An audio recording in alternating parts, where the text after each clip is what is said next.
What's up? What's up, everybody? This is a little bit of a kind of impromptu thing for us. We weren't sure if we were going to do a Thursday night uh, watch party for any of the games. Obviously, we can't really do it for the Chiefs games, but we wanted to interact with you guys in a different format. And this just seemed like the the first opportunity, not the best opportunity, but the first opportunity for us to actually do that a little bit. Now Ryan's going to be joining us in a little bit, but let me just kind of zoom this in a little bit. I felt so far away from all that. But what this is going to happen here is obviously everyone's going to be a little bit different with their timing and who's where and doing what, and in terms of streaming and everything like that. So I don't really care personally about what's going to happen in this football game. I'm interested in watching some concepts, some players specifically, and we'll talk about them. We'll talk about the Chiefs. We'll just kind of hang out. And if something happens in the game, you're ahead. I don't really care. You guys do what you want. But I'm watching it on Prime, Prime Vision. So I have access to the all 22 as we watch, which is my favorite way to watch it. So hopefully all of you enjoy this terrible football game that we're about to watch. And I knew there were going to be some sickos, already 50 of you in here watching with me, myself, and that's fantastic. Love seeing you guys in here. I hope your weeks are going well. And to those of you that are new, if we find any new people here, my name is Daniel Harms, lead film analyst, senior film analyst, as Jeremy has pointed out to me many times. I've seen him comment in here already. So welcome in, Jeremy. Appreciate you guys. And I break down Chiefs film here on our GR Football channel. Ryan, which will be along shortly, I imagine. He's dropping his kids off at an event, I believe a volleyball event, if I'm not mistaken, and he will be along shortly. Not going to miss too much, but this is what we do. We cover the Chiefs here. We love to talk football. This was an opportunity for us to kind of interact with all of you and watch this game. And my daughter is going to come say goodnight really quickly because you all know, if you are not new, that this is a family channel. Hi, sweetie. Hi. There she is. Very soon, she'll be talking circles around me when it comes to football. So we watch it very much. I love you very. Come here. Can I have hugs and kisses? Say goodnight to them. Can I have hugs and kisses? All right. I know. I'm getting you up. There we go. Yeah. I didn't mean to. I'm very sorry. I'm sorry. You only touch it like this. Okay. Okay. I'm sorry. Good night, sweetie. Night, Dad. There you go. All right. Well, and it looks like we're off. Tyson Bagent completes an 18-yard catch and run to DJ Moore. Like I said, this is going to be very free for all. So you guys will be sure to ask questions. Be sure to interact. We'll talk to everybody in here. Obviously, if you guys want to super chat, feel free to. This will be just a nice, fun conversation. But the screen for me is over here, so I'm not always going to have the chat directly in front of my face. So I'm going to watch a little bit here and see what we got. Ooh, nice little drop there from number 25. I believe that's Rashad Evans. Maybe I'm wrong. I'm not entirely sure. But now it's going to be 2nd and 10 here for the Chicago Bears. What's going on, everybody? The real co-host, yes, my daughter very soon shall be talking about football, I can imagine. I taught her a little bit of chess this afternoon. She wanted to learn what the pieces do and the names. So we're going to see if she remembers any of that tomorrow. And see this 2nd and 10 play here. We got a trips formation to the left. Just a handoff to Donta Foreman for 2 yards. Oof. Good 3rd and 8 coming up here for the Bears.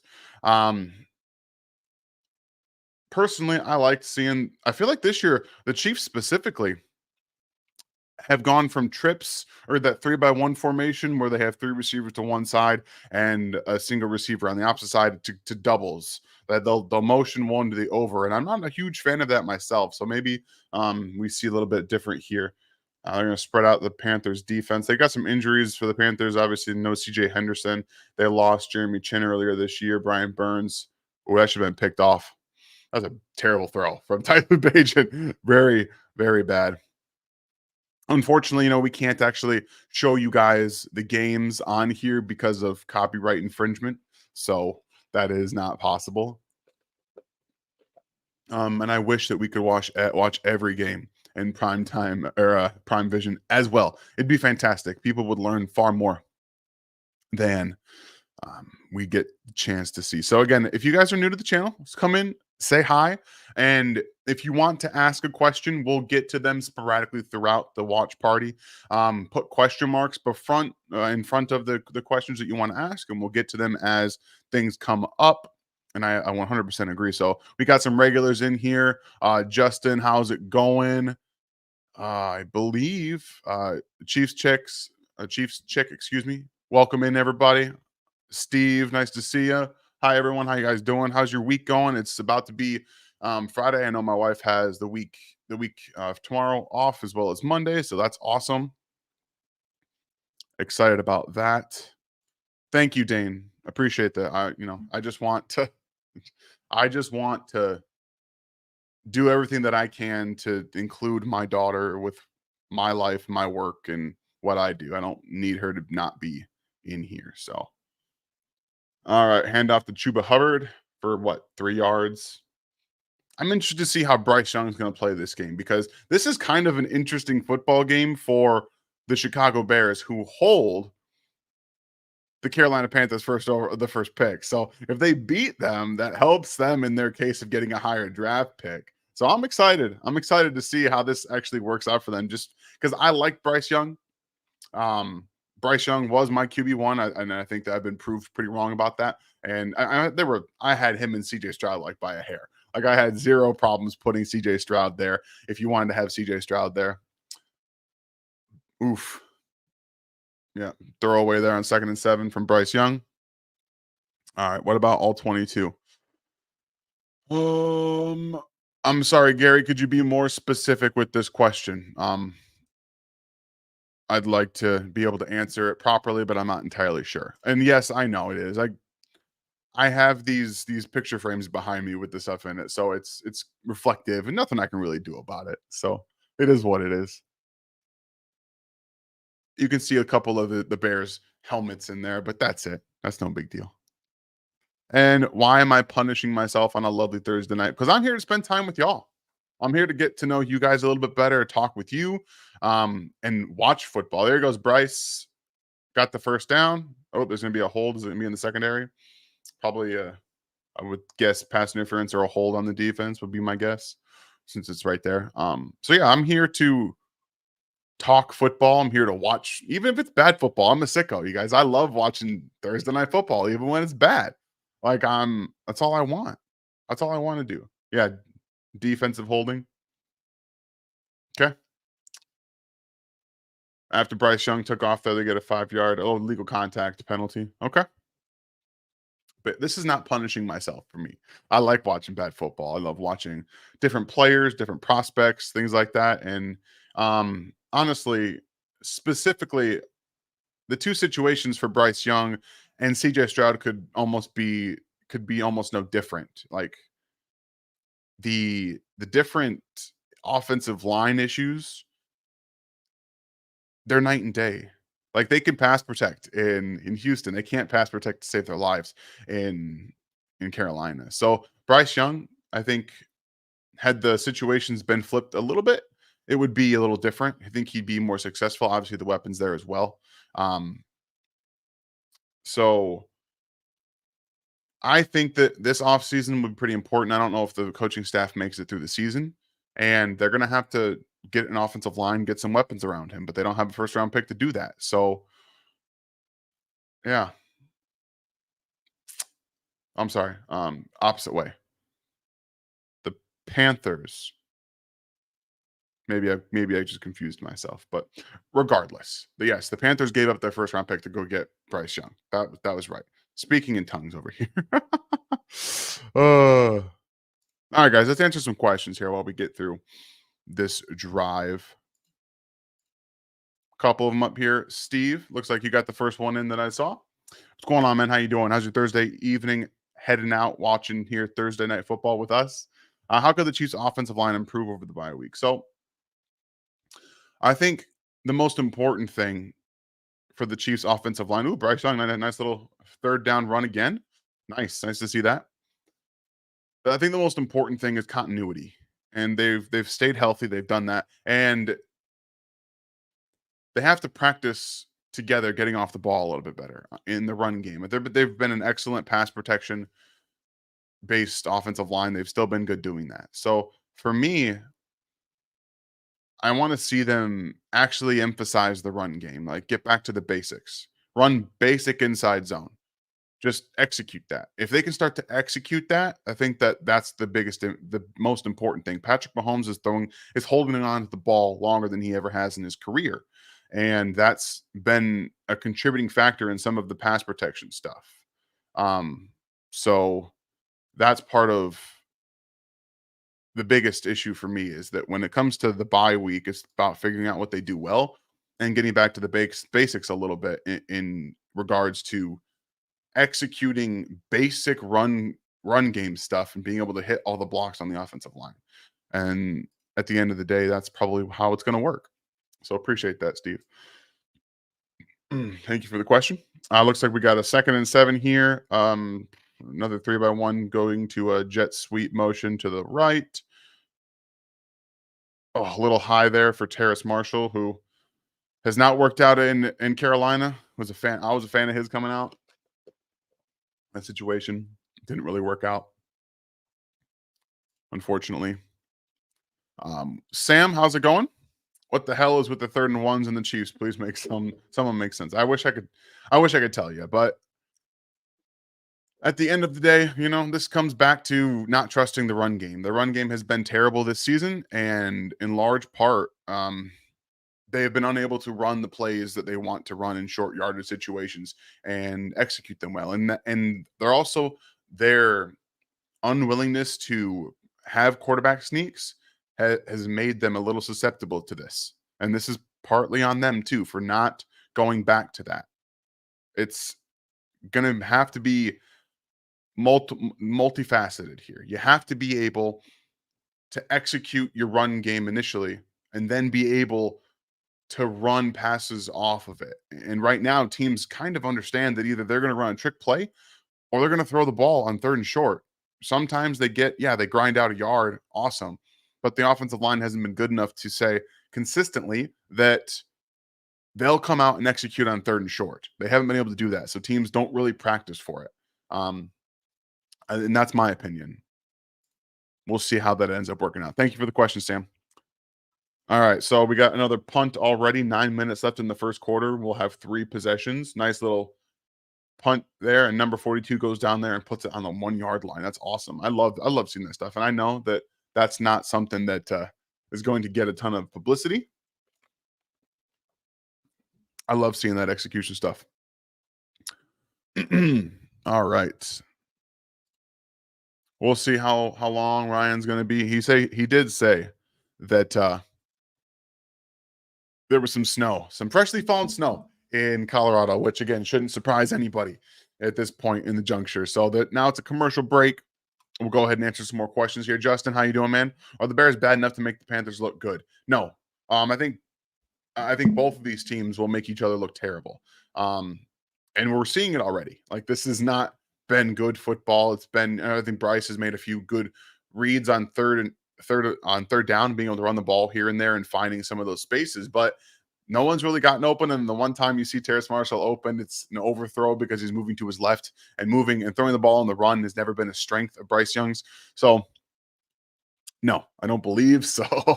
It's there's a lot going on in this football game. I think that, like I said, the biggest storyline is how can the Bears improve their own pick by beating the Carolina Panthers. That's what I'm interested in. I want to see how they're able to do that. It's going to be fun. I appreciate you, Justin, for joining us, and I hope your evening is going well because you're here watching football with with me right now. And Ryan's not really here. All right, what's going on, Steve? How was it being? I thank you for another question. How was it being a mechanic in the armed forces? So, if you guys don't know, I was originally out of high school. I joined the Air Force, and that's where I served for 4 years until they discharged me because I have Crohn's disease. But I was a jet engine mechanic. I worked on jet, specifically the F-16 engine, which is used in multiple different planes. So that's what I worked on. It was a lot of fun to learn all of that. Obviously, you go through basic training and then tech school, which is where you learn your craft. You learn about the jet engines. You take your course and you go through the entire engine, all the different parts of the engine, and you learn about them. So that's what I did in the Air Force, and it was it was a lot of fun. I won't lie. It was one of the one of the cooler experiences that I've had in terms of getting to be working on that every single day, going to work and being able to dissect it, to take things out, repair it, or replace it, and then have it go up and fly the next day. So yeah, that was pretty cool. I enjoyed it a lot. Obviously, the didn't work out because of my medical situation, and they did not feel the need to keep me in. So yeah, appreciate that. Thank you, Steve. And again, for those of you that don't know that's my initial career background, and then I started doing this about 5.5 years ago, and this is where we're at today. Still lots to learn, but just a little background. Appreciate that, Steve. Brian, thank you for the question. The Bears should hire Rex Ryan as their head coach, the monster of the Midway. So they currently have a defensive minded head coach in Matt Eberflus, and it hasn't really worked out. One, they don't have the defensive players to be able to execute a good defense. So Matt Eberflus was actually a defensive coordinator, hasn't worked out as a head coach. But typically, you don't see teams go from defensive minded head coach to defensive minded head coach. Also, Rex Ryan at this point in his career, I've heard him talk. He doesn't know anything, at least in his talking career. Maybe he's still a good defensive mind, but there's a reason he's no longer in the NFL. There is a reason, much like a lot of these players, either they're retired or the NFL thinks that the game has passed them by. And I believe the game has passed by Rex Ryan, and that's why he's on ESPN, talking out his ass every day. So thank you, Brian. I don't think they'll be going defensive minded. I think if anything, they're going to go offensive minded head coach next. All right, so we got a 3rd and 2. Should be easy first down to Mooney. All right. Give them some breathing room.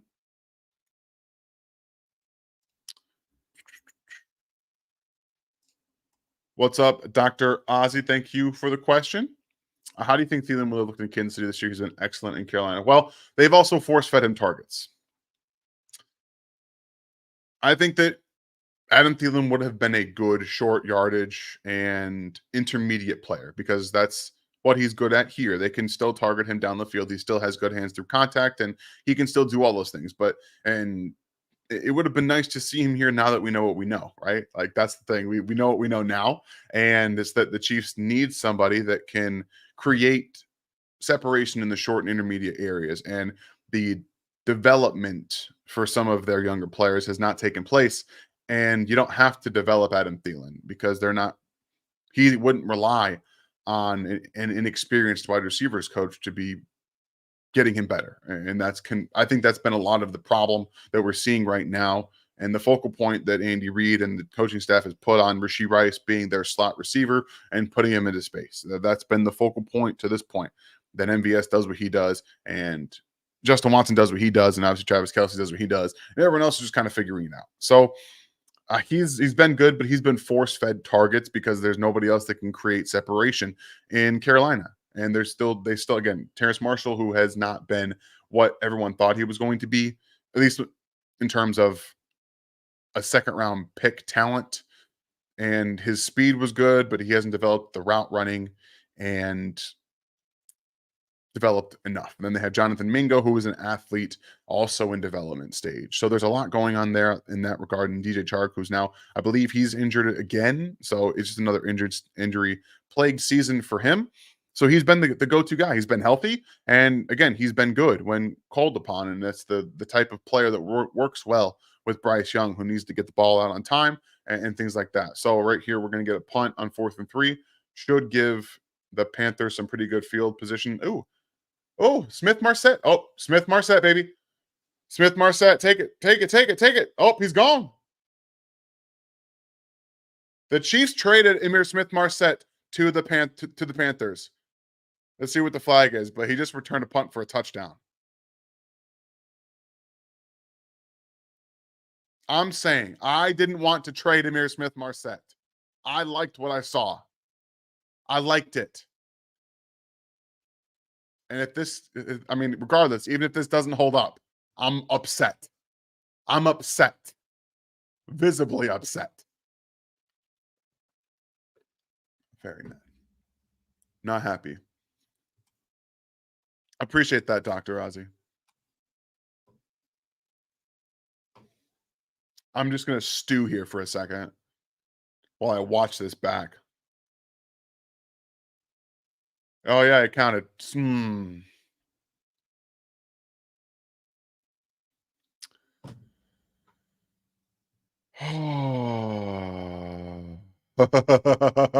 I just saw that, Doctor. I just saw that, Ozzy. That's funny. Yeah, we'll get there. We'll talk about it. What's going on, Nas? Thank you for the question.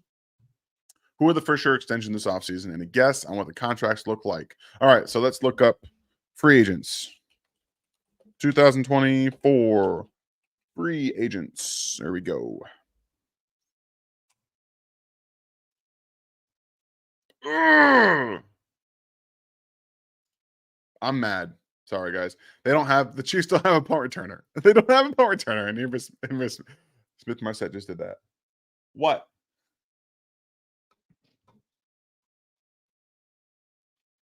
My wife just gave me the side eye because I'm mad. All right. So Chiefs free agents. Chris Jones. Actually, let's just go ahead and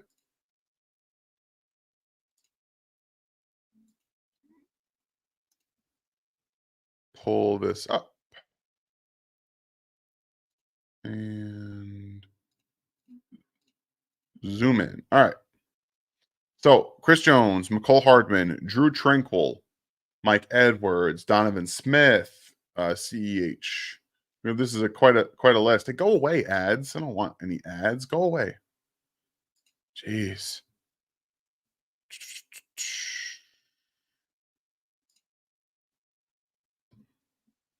Yeah, that's right, Tipsicle. I'm just stewing over here. I'm just going to stew. All right, back to the question. Appreciate you for the super chat, Nas. Always appreciate it. Who are the for sure extensions? So let's look at this list. For sure, don't see anybody for sure down here. Mike Dana might be pricing himself out of Kansas City. Malik Herring, probably get him for cheap. But I mean, Najee Johnson is exclusive restricted free agent. He'll probably be in Kansas City. They really liked what he was doing this offseason before he got hurt. He was on track to be their number 3 corner. So I think we can almost slot in Willie Gay Jr. I would say he's guaranteed. And contract stuff in terms of years and amount is not my area of expertise. It's a work in progress. You'll see James Winchester back in Kansas City for sure. Tershawn Wharton's having a pretty good season. Good chance he stays in Kansas City. Nick Allegretti probably as well. I think Tommy Townsend will stay in Kansas City. Clyde's gone. Donovan Smith, I say gone. Top here. These 4 guys, I think I think it's probably less than 50% chance that Chris Jones is in Kansas City next year, which I'm not entirely happy about, but I understand it. Based on what we're seeing, I would say Cole Hardman not in Kansas City next year. Drew Tranquil, yes, absolutely. He should be extended quickly, as quickly as they can. Mike Edwards will not be in Kansas City, is my guess. Is he'll price himself out. He's playing very well, and I expect him to the Chiefs to swap out Mike Edwards for Shamar Connor, and boom, have that be there. So yeah, I don't necessarily, again, numbers and stuff like that isn't really my area, but I think those are the guys we're looking at. And again, I expect Willie Gay to be a priority in that department. So thank you for the super chat. I appreciate it. All right, let's get back to this game here a little bit. All right, after that punt return, and then we'll get to some more of the questions there. We've got the Bears with the ball once again. What is that? 1st and 10 run for 6 yards from Donta Foreman. It looks like the Red Wings just scored for all you hockey fans out there. Finally tied the game up. Gonna give my hat a little rub there.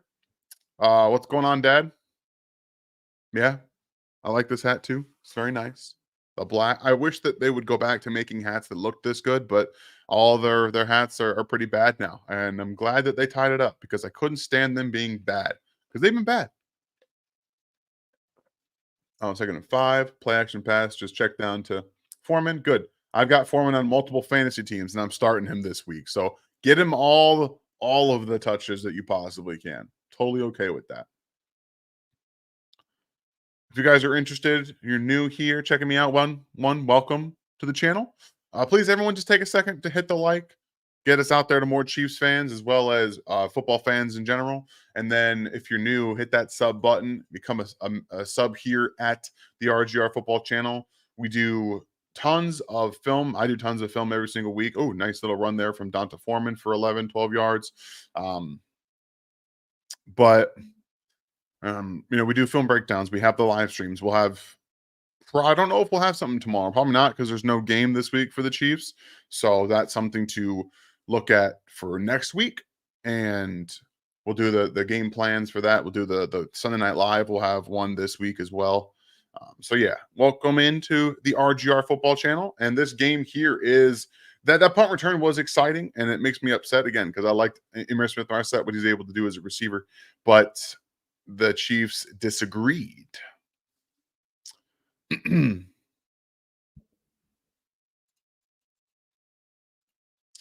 Not a terrible drive going on here from the Bears. All right, Cordarius, I'll answer your question, even though it's a little aggressive. And I will never say that somebody has been a bust after a year and 8 games. That's just not how I operate, and that's not how the NFL operates. Has he been underwhelming? Absolutely. Absolutely been underwhelming. There's zero question about that. And he's had some opportunities to make plays, and he hasn't done that. So absolutely frustrating for, myself, who likes the player. Him doesn't want to be put in spotlight like that and then fail. And he's seen his snap count go down dramatically from week 8 to week 9. So the coaching staff thinks that something has to change there. Will he be given an opportunity after the bye? I don't know. We'll find out. I don't think that MVS and Justin Watson are on the field a ton, make a lot of sense. But at the same time, Patrick Mahomes trusts those two more than he trusts Skyy Moore. So after year 2 is completely done and the plan has been made a little bit more understanding of what they're going to do for the wide receiver position, sure, I'll admit it if he's a bust after that. But right now, I won't say that he's a bust. And yes, we're all waiting on Ryan. He's taking his kids to practice and then coming back, and there was some snow earlier down or over in Colorado, so he's got to drive safe. So we don't want him to be doing that. All right.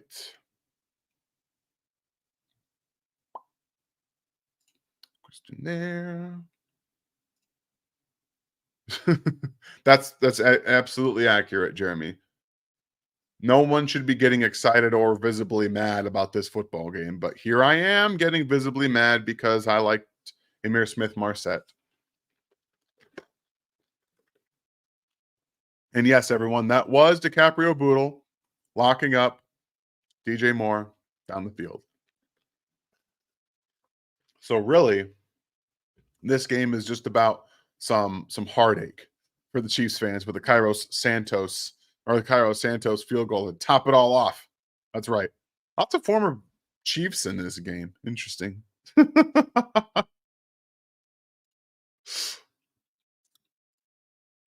My wife is a maintenance officer, so we met in the same jet engine shop, and she became an officer after. So she presides, is in charge of maintenance at Whiteman for what she does. What's going on, Alan? Thank you for the question. I've been watching you, or excuse me, this comment. I've been watching you and Brian for a long time now. Fantastic job you both are doing. Thank you very much. We appreciate that. We just, we love talking football. We love talking with you guys, some of the best fans in the entire NFL, and it makes doing what we do very easy and a lot of fun. So we appreciate everything you guys are and allowing us a platform to be able to talk about football. So thank you very much. All right. So yes, this goes. If you guys are coming in and trying to watch the game, it's on Amazon. The only way you can watch these Thursday night games is on Amazon. So excuse me. If it's trying to find it and you can't, that's probably why. What's going on? Thank you for the question, Jiley. Not really a question, but this is awesome. Thank you. I love to see you and Ryan's thoughts on regular football.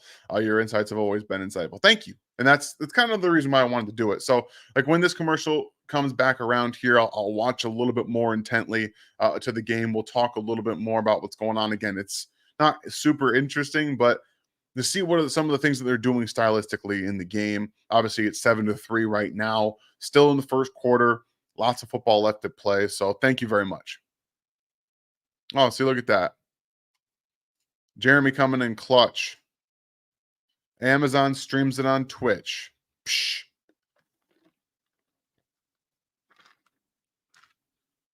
That is clutch. Awesome, Jeremy. All right. One more here from there's the Smith-Marsette question.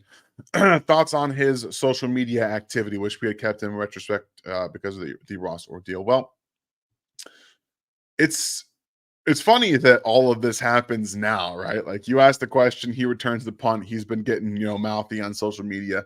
But again, I understand it. He thinks he probably thinks he's better than a lot of the guys that are playing over him, which I understand. And I think that play right there shows you the kind of player that he can be. And one of the reasons when he was drafted as high as he was, even coming out of Iowa, I believe he was a day 2 pick. Maybe I'm wrong about that. Maybe it was round 4 or 5.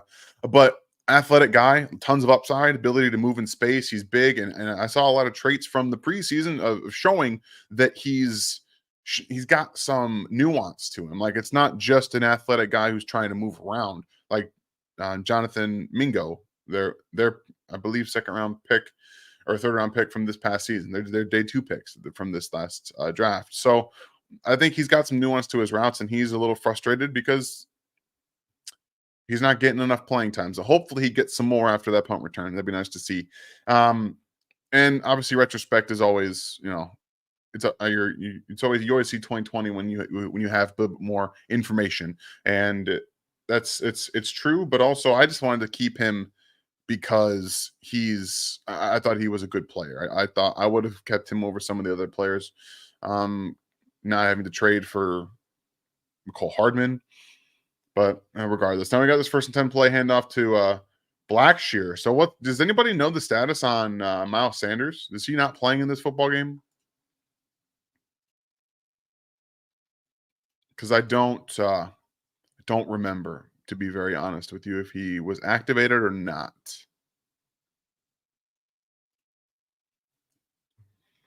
All right, so we got 2nd and 6 here for the Panthers.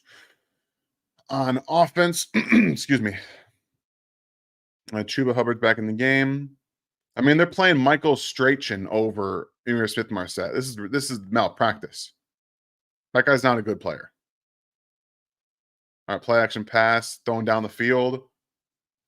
Oh, nice. Oh, and he threw it right to Michael Strachan, the guy that I was just talking bad about. Isn't that football for you? Nice throw, though, right on the money down the left-hand sideline. Just into good coverage, good ball location. So he's going to have that play action pass, and let's see about what he does here. Is he just running just a basic? Yeah, he's just a basic corner route. That's just bad. It's a wide receiver against a safety, so that's not surprising. He played a little bit of inside leverage, and Strachan runs to the outside. It's nothing too crazy, but nice throw from Bryce Young there. There's Miles Sanders in the game. He is active. He's just now on the field now, Doctor. It's funny. Get the ball to Mingo. Come on. Nope. Throws it to Adam Thielen. Who makes a guy miss. Okay. For 4 yards. I like it. I like it, Adam. Doing a little bit of work there. Working Kyler Gordon. There's a guy I liked out of the same draft class as Trent McDuffie out of Washington. He was a good player. Hasn't come to the same level, but Trent McDuffie was always a more a much smarter player in my mind. So that makes sense. We got another 3-by-1 formation here with a pistol. They're motioning Mingo from left to right to get that 2-by-2. We were just talking about that earlier. Oop, Chuba Hubbard, nice little run there up the middle. Breaking a tackle and then getting, 8 yards after contact? Straight line speed, man. He can break some of those tackles in straight line speed. I like it. Now, it wasn't a huge, Chuba guy coming out of Oklahoma State, but that's a nice little run there. Good blocking up front. And going to the end of the first quarter. So far, the most exciting thing has been the Smith-Marsette punt return touchdown. That throw there, again, that was a good throw there to Michael Strachan on the left-hand sideline. Dropped it in a bucket. He didn't have to slow down. Nice anticipatory throw. Got it out in front of him. So it's a good play there. Now they're in the red zone. We'll see what they do. Answer some more questions in the meantime. Hopefully Ryan shows up. And yes, I apologize, Morgan. That was DiCaprio Boodle on DJ Moore in that previous drive. So absolutely kind of fun little friend return for the Kansas City Chiefs there as we're all watching that. How you doing, Mike? Hope you're enjoying your evening. Thank you for the question. What do you think it would take for us to get DJ Moore with all the connections in the front office of both teams? What would be the cost? They're not trading DJ Moore. They traded specifically out of the first round to get DJ, or out of the first pick overall to get DJ Moore. They will not trade him. So we're talking multiple firsts to even get them to think about it, because he was the player that they wanted. Now, regardless of who's the quarterback for the Chicago Bears next year, whether it's Justin Fields or Caleb Williams, which is more likely at this point, or Drake May, regardless, I don't think they're going to keep Justin Fields, and that's, it's a shame, but he needs to go somewhere else to develop personally. It doesn't matter. They're going to want a number one receiver, and that number one receiver is DJ Moore. He's not going anywhere, Mike. Don't mean to burst your bubble there, but that's just the name of the game. Thank you. 9 months. Thank you for the 9 months, Des. Appreciate you being in here, being a member. If you guys, you want to join the members, there is a button underneath the left-hand side here. It says join, and Ryan has the links all set up for the Discord. He has his email, and Ryan's much better at doing this than I am. I'm terrible at promoting it because he never lets me promote it. So let me find the banner here. Right here. If you get in the Discord right here, bit.ly/RGR Nation. If you guys become a member, rookie level or above, you can get in here sending an email to Ryan on RGR Podcasts, if I'm not mistaken. If I can find that email here really quick, because there it is. Yep, rgrpodcasts@gmail.com. We'll get you into the Discord where you can talk to all of the RGR members. Stevie's in there all the time, and there's lots of conversation that goes on, lots of different things that we all do in there. So, again, thank you, Des, for the 9 months. Are you doing a live stream of the Ravens Bengals on Thursday? I don't know yet, actually. We might be. We'll see how this one goes when Ryan decides to show up. And hopefully, again, he's driving safe and on the snow in Colorado. But maybe it'd be a good game to do it, wouldn't it? Thank you again for the 9 months, man. Appreciate you. All right. Jackson, I'll put your question up and then I'll see what we got here on 1st and 10 for the Panthers. Another 3-by-1 to a 2-by-2 formation. Play action pass. Whoop, check down. Tommy Tremble. Tommy Tremble. I like Tommy Tremble. But he's not a very good tight end. He's just an athletic guy. So yes, appreciate your question, Jackson. Not really on topic, but why is it college football isn't more like the NFL to prepare them, like some of the rules and like QBs getting plays in their helmet instead of hand signals? I will answer that question here after the 2nd and 10 play. It's a loaded question, but it's a good question. Oh, there's Chuba going side to side. Can't break a tackle. So it's because the NCAA loves their high scoring football games, loves them. And that's the product that they want. They want 50 plus scores, and teams have figured out what works well. And that's what they want. They don't care so much about preparing them for the NFL in some respects. Some teams do. Some teams run those pro style offenses and things like that.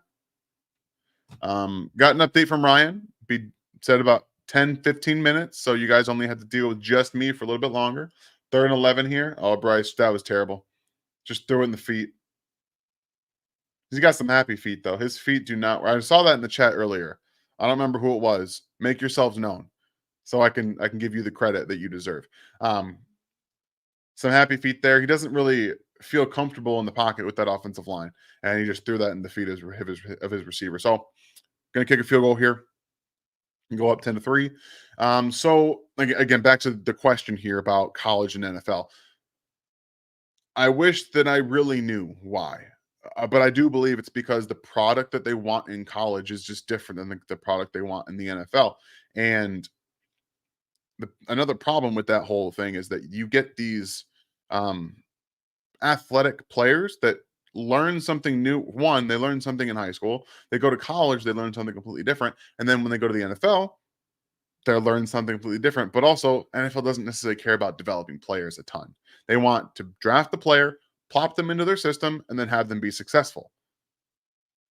Got to have some development process. So there are some college programs that do it really well, and most of them don't. And it's unfortunate because the NCAA likes the product that they have, and they don't want to invest in the time to make it more like the NFL because they want to be different also from the NFL. They don't want to be the same thing. They want to be on Saturdays. They want to be different from what people are watching on Sundays. And that's the best answer I can get for you. So hopefully we'll see with now the Michigan scandal, quote unquote scandal. Teams have been stealing signs forever. They just got caught doing it, much like the Patriots did. So we'll see if this allows teams to start using more, communication in the helmet and things like that, because it would just make it so much easier and stop messing around with this nonsense. I appreciate you, Jackson. Thank you for the question. I hope I was able to give you some insight, at least into what I think is a little bit different. And why it's a little bit different. Ron, thank you. Hey, Dan, no worries. I really like Amir Smith-Marsette, and I felt he earned the last spot in the wide receiver room. I agree. Chiefs paying for it now, especially with what's happened with Ross. So, again, it's all in hindsight. And the Chiefs, again, at the time, thought they had a really, really, really deep wide receiver room. Turns out they didn't. It just that's why they traded for McCole Hardman, and now they're kind of hurting at wide receiver. They're hurting at punter. Lots of things are going the opposite of what the Chiefs thought going into the season. And sometimes that happens, and that's the unfortunate part, is that we don't really know. Going into a season, the team doesn't really know how they're going to play out, and you live with some things, and you're better for others. And hopefully they'll be better because of what's happened early in the season. And after the bye week, we get to see some of the fruits of their labor. So thank you, Ron. Appreciate you. FLDB, what's going on? Thank you being in here. Thank you, Jackson. I appreciate you for the super chat afterwards. You didn't have to do that, but thank you very much. Oh, we got Jason. We got Jason in the booth now, talking with Al Michaels and Kirk Herbstreit. I just love having these guys muted because most of the time they don't know what they're talking about. I'd like to listen to Jason because he's at least funny. But that's all good. Again, thank you, Jackson, for the super chat. Very much appreciated. All right. We got the kickoff now. Yes, that was you about the feet. You're right. You're right, Ozzy. That's absolutely right. I remember now. Thank you. Thank you, Mahomie. I appreciate that. Being able to hear people say that is one of the greatest, pleasures that I have with doing what I do. And, last year when I went to the Senior Bowl, I had people, come up to me and talk to me about how much they respected me because I brought my daughter with me. And I mean, I did have to, but it was an experience that I got to share with her. It was a little bit different, difficult at times to do, but I wouldn't, looking back on it, I wouldn't do it differently ever again. Like it was a great experience. And this year I'm going to go without her to do some more networking. It's hard to network when you have to put your daughter down at 7:00 at night. You don't get to go out to dinner with some of the scouts and stuff. But so yes, I appreciate people that come in here and just say that and can see that I'm trying. I'm just trying. I think that's the best we can do, especially as parents, is try to do the best we can with everything that we have and just kind of share our work and who we are and things that we do with them. So all right, back to this football game. Kind of. Can you guys push Cole Kmet for a first down, please? I would love that.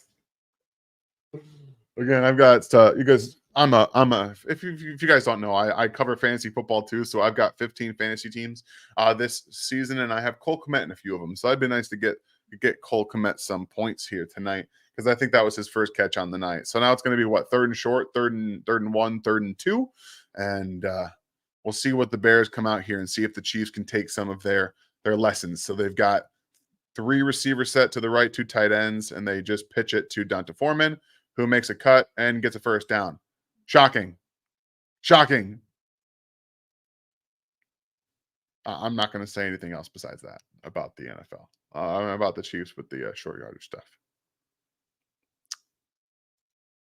Yeah, I'm already mad about it. Just telling Ryan it sounds good and to hurry up. The people want Ryan. The people want Ryan.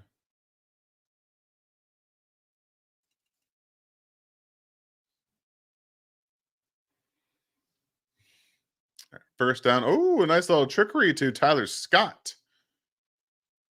I was not a Tyler Scott fan, by the way. I know some people had him as like a top 50 player, top 60 player. I had him on day 3 quite firmly. And he's a good speed player. Like this was a nice little play, little end around fake that goes the opposite way. Or excuse me, a little pitch fake that goes to an end around. That's what that is.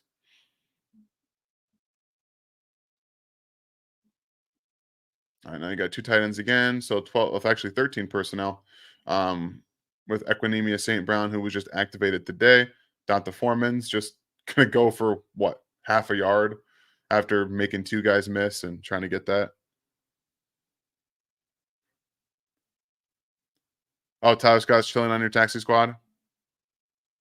I've got him in a few other places too where he's just sitting down there. Hopefully he's able to do something in his later career. But again, next year I expect the Bears to bring in an offensive-minded head coach. I fully expect Matt Eberflus to go, them to clean house, bring in a new coach, draft another quarterback, and get going that way. So Tyler Scott will have a new offensive mind, a new offensive coordinator. He'll have to learn a new system, but I think it'll benefit them at the end of the day.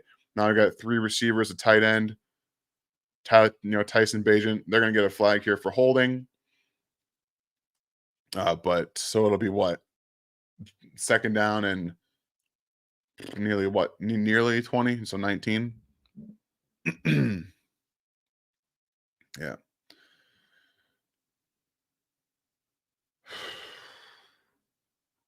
Hey, Nightbot's back. I appreciate you, FLDB. While we're here, you guys can check out the Chief in the North. Seth Kaiser does all of his videos here for us on RGR on Tuesdays. He goes, beyond he does his videos here for us, and then he has the Chief in the North newsletter, which you should absolutely be subscribed to. It's a year for like what, $12 or something like that. He really does essentially just give it away.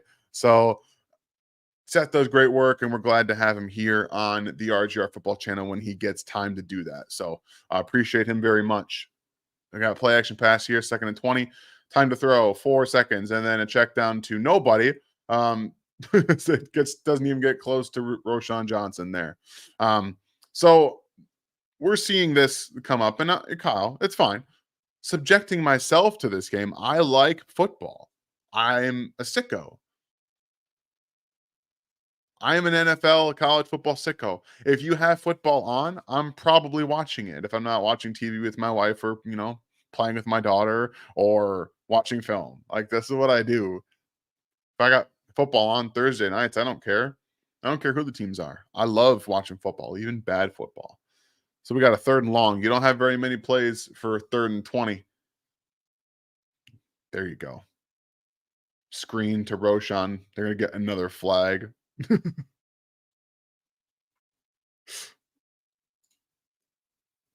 Thank you, Mark. That's kind beyond what most of me can handle. I appreciate all of the support that you guys continuously give us and give me with the film stuff. Like I really love not only doing it, but I love seeing you guys enjoy it, and saying people in the comments saying that they learned something, that they're learning from the film rooms, and they're learning stuff like that. That's all that I want to do with this, is to teach what I know while I'm still learning as much about football as I do, pass it on to everybody else. So thank you very much. And yes, we got the fans booing. Thank you, Mark, again. Thank you very much.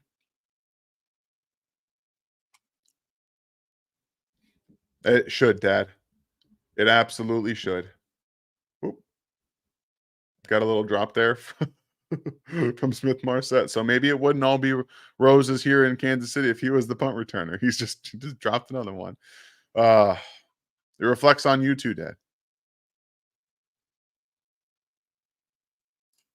All right, now we can answer a little bit. So just a few more questions here during the commercial break. All right, Kenny, what's going on, man? Yodan, did you see that the Miami came out with the mic'd up Tyreek Hill video? They didn't even show the fumble McDuffie had. He was talking all smack Duffy till then. I'm sure he was. I'm sure Tyreek Hill was. That's just who Tyreek Hill is.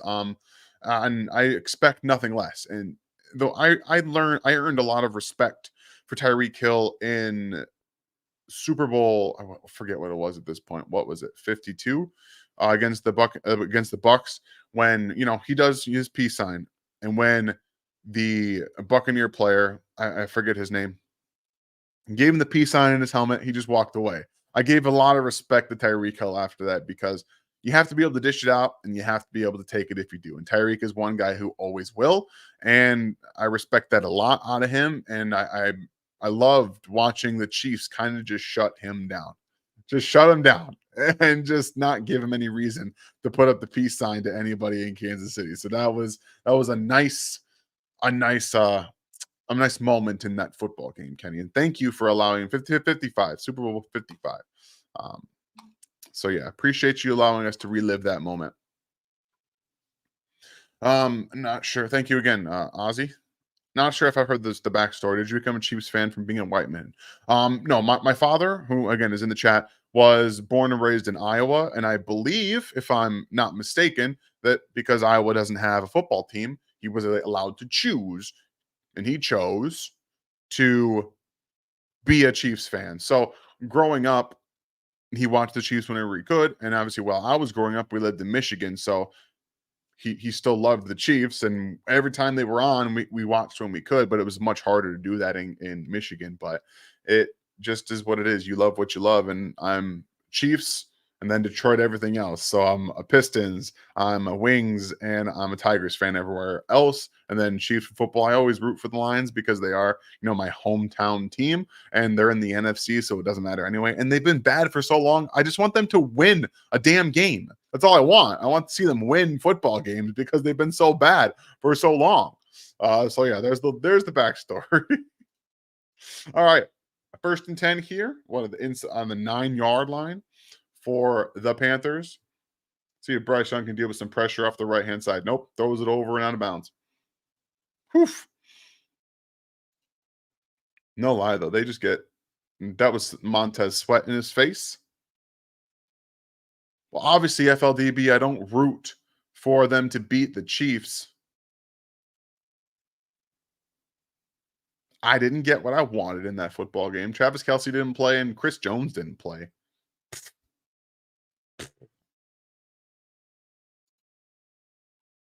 I can't believe you, FLDB. Can't believe you even say that. Oof. This game is so terrible.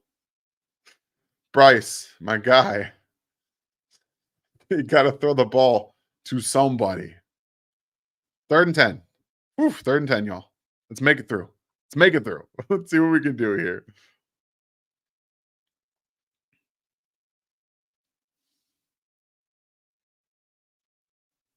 Okay, so I was a little wrong. My dad answered the question better over here. I was under the impression it was different, but that's fine. 3rd and 10, let's see what Bryce got here. Oh yeah, he's going down.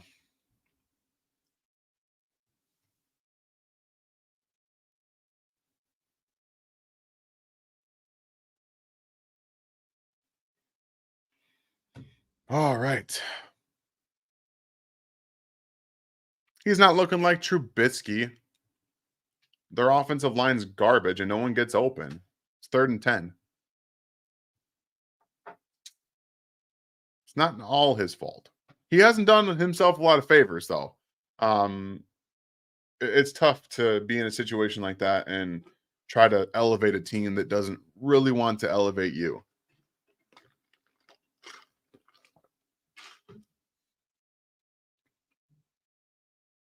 Oof. All right. Well, Bears will have pretty good field position when this starts back up. Excuse me.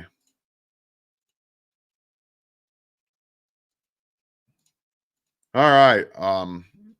Luttrell, are we going to get a chance to see Dan talking to his TV? Probably not.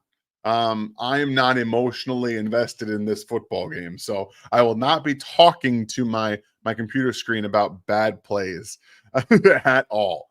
And that's definitely or bad calls. That's not what's going to happen today. That's pretty much why we don't do well outside of actually, note taking and spending time with my family, which is why one of the reasons we don't do live streams for the games because I spend time with my family. We all watch it together. I take notes. I do other stuff too. So I wouldn't be able to actually interact as much as I'd like to if we did that. So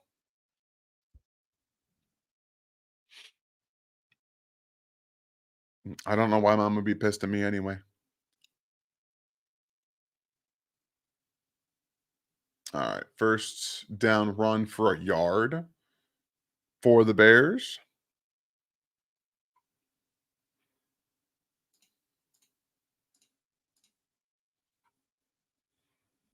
All right. Awesome. Wings score to go up 2-1 finally. Maybe. Nope, 2-2. Never mind. 2-2. All right. Now we're going switching around here to another 2x2 formation, making it 3x2, 2 tight end sets. Roshan Johnson for 3 yards. And yes, if you don't know hockey, like you don't understand the rules or stuff, I just encourage you to go watch a game. Look up the rules, go to a game, experience it if you haven't. It is one of the most fun atmospheres and live events in all of sports. It's my favorite. It's my favorite sport that is not football. Like if I wasn't doing this, I'd probably be covering it, hockey at this point because that's how much I love it. And so 3rd and 5 here. Let's see what Tyson Bagent's got. Ooh. Check down. Oh, Johnson's going to get a first down. Okay. At least they're going to get themselves on the first down there. And Tyson Bagent, I like Tyson Bagent in the pocket. He moves decently enough. He's a sneaky athlete, as they say. Um, and I didn't mind him at the Senior Bowl. My issue is that he's a backup, and people have been talking about him like he should be the starting quarterback for the Bears going forward, which is just not true. Um, Full house set to now you've got what the little bit of a wing T offense to a throwback screen that didn't get completed. Jeez. Oh,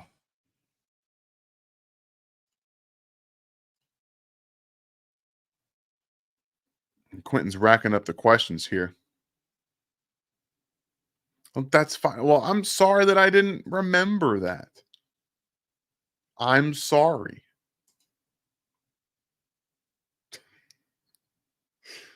No reason to be pissed at me. It was an honest mistake. I love all sports, guys. Like I watch soccer, I watch tennis. I have been a tennis fan a lot longer than people think and people know. Like I've watched tennis for a very long time. Um, and I love it very much. All right, Cole Komet, give me some more points there. We're what, third and 5, third and 6. Nice. They just flashed to a guy in the stands with the whole some shoulder pads on. He's got a bear on his head. Third and 4. Jeez. Some fans, man. All right. Mooney, Moore, Scott, and Komet, their best pass catching guys on the field. Oh, he's throwing deep. Why would you throw that football? What are you doing? It's third and 4. Why are you throwing the ball down the field? That's a bad play. It's just a bad decision by Tyson Bagent.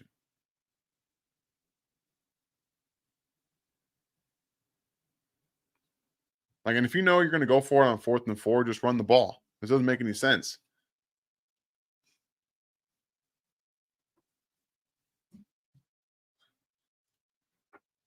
All right, Joe, what's going on? Thank you for the question. Chiefs get a new wide receivers coach next year. It's definitely not out of the question. It's definitely not out of the question. So, oh, nice throw there from Tyson Bagent to the middle of the field to Scott. Looks like he was running a dig route. They picked up the blitz from the Panthers and nice little throw there. Was it simulated pressure? Okay, so it was simulated pressure. The Panthers actually dropped 2 defensive tackles on this play and then blitzed 2 linebackers. So they dropped them back out and they brought the linebackers instead. They picked it up and he threw behind those dropping defensive tackles. So that was pretty cool. That was actually a nice little read and throw from Tyson Bagent.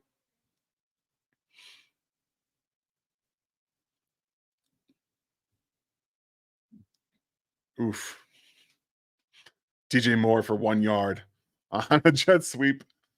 You know, this is part of the reason we want to watch games like this because the Chiefs also do stuff like this that make no sense.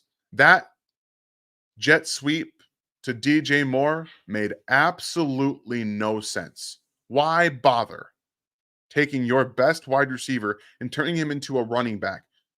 It doesn't make any sense. It makes no sense to do that. So that's a bad team. And the Chiefs do stuff like this inside the red zone. That tells you there's a problem, at least in some regard, in that way.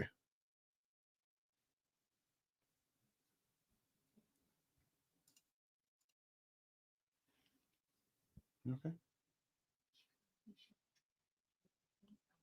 Oh, okay.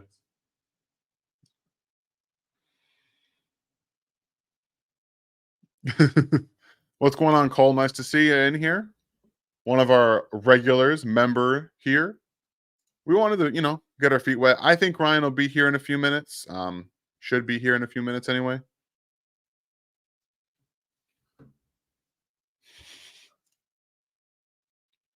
Oh, DJ Moore's pretty upset. Not entirely sure why. I didn't see that. Right. Well, this is something that I want to address. When you put anybody unless they are a top tier elite athlete in a jet sweep motion or running, parallel to the field, to those lines. They have to stop and then turn their bodies 90 degrees to then get upfield. It's almost impossible to do and make look explosive. It's almost impossible. So that's why I've been harping on the Chiefs to stop running outside zone from shotgun.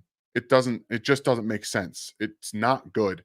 They don't have the athletes at running back to do it, and it makes no sense. So, excuse me. Now we've got a field goal kick there from the Chicago Bears to make it 10-6, and we'll answer some more questions. So yes, Joe, back to this. I don't think it's out of the question at all for them to be looking to get a new wide receiver coach after the year. Would not shock me in the slightest. I would say yes myself, but that's obviously I'm not in the room. I can't really do that. Any chance the offense gets back to week one usage with Kadarius Toney? Seems like he consistently gets open when he runs routes in front of the line of scrimmage. So yes, I don't know if he'll be doing anything like that with the snap count that he got. I do believe that after the bye, he should be seeing a tick up in his amount of snaps. He's gotten less and less the last few weeks, and there's been I don't know who started a rumor flying around that he doesn't know the playbook, and it's a lie. It's a bald-faced lie. He knows the playbook. They were running specific packages for him last year when they were traded for him. So I don't have any reason to believe. And there's also sources saying that he knows. Like you guys listen to Only Weird Games with Seth, Nate, and Josh. Nate Taylor has told everybody about the fact that that Kadarius Toney knows the system. Like he knows the system. So it's a weird situation with him right now, but I do think they should have him running more real wide receiver routes, and I think that's coming. Thank you, Quentin. You've got yourself a lineup of questions, so we're just going to run through them real quick. To sum up, the Bears as an organization, they traded out of Jalen Carter for Darnell Wright. True. Yeah, it looks bad now. And I understand they wanted to make their offensive line better. And I had Darnell Wright as my offensive tackle 2 in the class. And when you're trying to give Justin Fields at least some room to grow as a player, as a quarterback, and hopefully help your offense in that way, I understand making the decision. But also to Jalen Carter. Take Jalen Carter, draft a tackle in round 2. You live. You figure it out. Like that's what they should have done. It made no sense at the time. Again, I like Darnell Wright a lot, and the Bears and Ryan Poles honestly has made kind of a mess of the team right now, and that's why we're going to be seeing the entire outside of him. I think the coaching staff clean house, different coaching staff. Justin Fields out in Chicago, and then drafting Caleb Williams or Drake May even. So I don't disagree with the premise there. We got a kickoff here. 3 minutes left in the second half. My guess is Ryan shows up at halftime, and then we'll see what happens from here on out. So again, Quentin, thank you. When guys like Moore and Gray are wide open and don't get the ball, is Pat not seeing the field well enough or deliberately not giving them the ball? So this is all about going through reads, right? Progressions, getting through your reads. If Skyy Moore is open on the back side of a play, and Patrick is reading through the front side, and a guy that he's going to throw the ball to is open or pressures in his face, he can't get there. So a lot of it is progression based, and Gray and Moore are not first read players, and they're typically not first or second read players. That's how I've come to see that. And then there's them not getting open and not having the timing with Patrick down pat either. So a lot of different factors. The biggest one is that Skyy Moore and Noah Gray don't get plays drawn up for them specifically enough to get the ball that way. So hope that answers that question. All right. We are in here. 2nd and 6 here for the Carolina Panthers. They've got 3 receivers, essentially 4 with Tommy Tremble out there, and then Miles Sanders as the running back. Throw to Jonathan Mingo. Oof, nice tackle there from number 57 of the Bears. Upends Mingo. It's going to be 3rd and 3? 3rd and 4.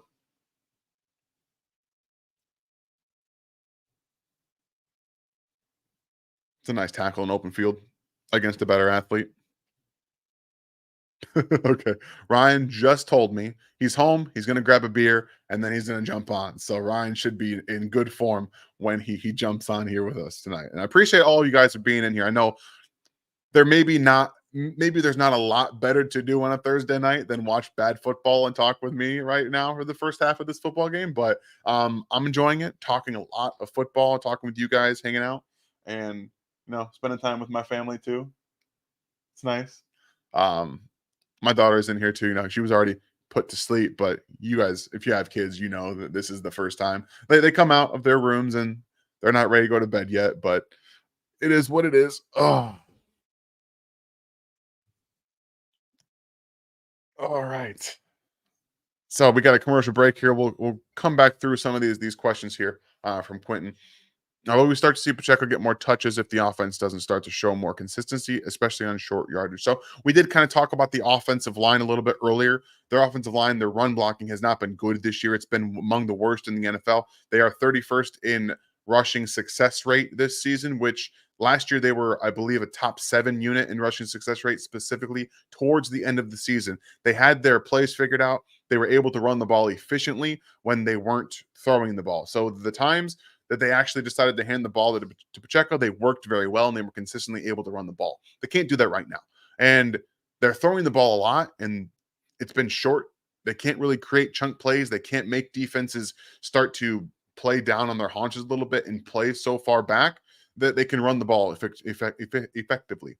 They're not even in those small boxes that they're getting, or those light boxes they're getting, which is less players closer to the line of scrimmage. They've been missing blocks and making it harder on the running backs. So no, I don't believe you're going to see Pacheco get more touches unless they can figure out the offensive line situation first. That's my issue. All right. Mark, thank you for this. Dan, do you get time to watch college football or just watch some game tapes for upcoming drafts? So I do watch college football. Right now, since I've got some time. Yes, my wife is a Penn State fan. I'm a Michigan fan. They play on Saturday. They're going to lose, obviously, because Michigan's going to beat them. But yeah, she went to Penn State, graduated from Penn State. So that was a nice little surprise there when I found out that she was a Penn State fan. But I do watch college football as much as I can Saturdays because I do stay home and watch the Chiefs and the NFL on Sundays. We do stuff more on Saturdays, but I do get sometimes to watch some football. So here we are, 3rd and 3 at the 2-minute warning. Bryce Young looks to be going to his tight end. I would imagine. Nope, he's got to come out of it and throw it away. So yeah, they kind of saw that, figured it out, and there's going to be a hold maybe on the defense. And right as we say that, Ryan pops in. Hold on the defense. I'm free. Hey, everybody. Welcome in. I'm very, very late, but I got to hear some of the game in the truck on the way home. So glad I can make it. How you holding down there, Dan? Oh, we're doing good here, man. We're doing good. I think I finally figured a groove out, talk about the game, and then ask questions or answer questions during the commercial. It took me about 25 minutes to figure out that's what I should be doing, but I got there eventually. I like it. That's awesome. I got to find a way to put the game on. I might even have to do another screen, and then I got to pour a beer. That's what I'm doing. Are we having fun yet? I've got 3 screens over here. I've got, I got Twitter up for updates and stuff. I've got this, and then I have the game on my other screen. So we're kind of 3 screening it here. Okay. Are we sharing the screen on the stream? No, copyright. So we can't do that. Well, especially because it's Amazon. Like, I don't even want to mess with that. Well, we got Google on our side, right? I mean, let the tech wars commence. Yeah, I'm watching the Prime Vision, and I don't think they want us putting that out there for everybody. Have you talked about Prime Vision and the ways to use it? Okay. I talked about the initial like just this is the all 22 version. If you guys wanted to watch it, I didn't know until tonight that Twitch also streams it for free. So that was kind of cool. I didn't know that. Didn't know that until tonight either. So, but yeah, they use AI to determine some defensive blitzes as well. That's something that they've been working on. It's a pretty cool thing. Like they put a little red circle around someone that they might be blitzing, at least to show that they might be blitzing. It's an alert. They call it a defensive alert. Whether they actually blitz or not doesn't always come to fruition. Oh, that should have been a pick. 3rd and 1. Bryce should have thrown a pick. I'm fighting to get it on screen here. Hold on. Tyreek I gotta Stevenson should have had a pick right there. Yeah. Okay. I got to at least be able to see it for my own self.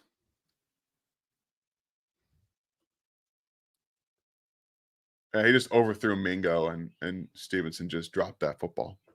Like you do. Yeah, that makes sense, Ozzy. I just never thought about it, to be honest with you. I just never thought about it. Makes sense though. Definitely makes sense that they own it. All right, so we're gonna get Bears football with. Why didn't they go for it? It was 4th and 1. The minute 12 left. What are we doing here with these terrible calls and these terrible decisions? Like, why are we doing this? It's 4th and 1. You're at midfield. Go for it. Just go for it.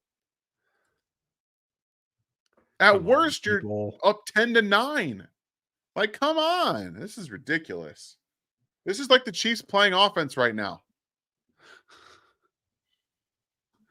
It happens.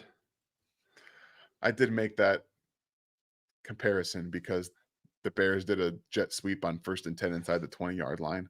Like, why? Yeah, I mean, come on. Why? So going back to this, Mark, yeah, I do get to watch football. I do get to watch college football. And Fridays, every Friday on Twitter, I put out a new wide receiver breakdown. Right now, I'm scouting wide receivers. Last week, I had I don't even remember who I watched last week, honestly. I do so much of it. I'll remember here in a little bit, but I'm going to watch Malik Neighbors against Alabama tomorrow, and we'll put one out on him tomorrow afternoon, probably. We go with like 7 to 9 minutes, not too long for those. So yeah, I do get to watch college football. I still watch it and break it down during the week. It's just the last time I had to-do lists. I do my film here. I do my film for football guys, and then I do film for college football on Friday. You are the man. I will tell you that.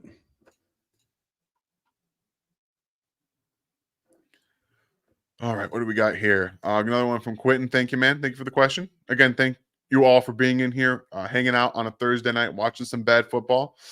Is Mahomes holding the ball longer because he doesn't trust the guys that are open to move the chains, or is that Favre-ish gunslinger who just who he is and he can't help himself sometimes? So Patrick Mahomes is throwing into tighter windows at a lower rate than he ever has in his career this season. That is a direct correlation to not trusting the players to make the plays, in my opinion. He has said in front of the cameras, in front of the microphones, that he trusts Skyy Moore, he trusts the players.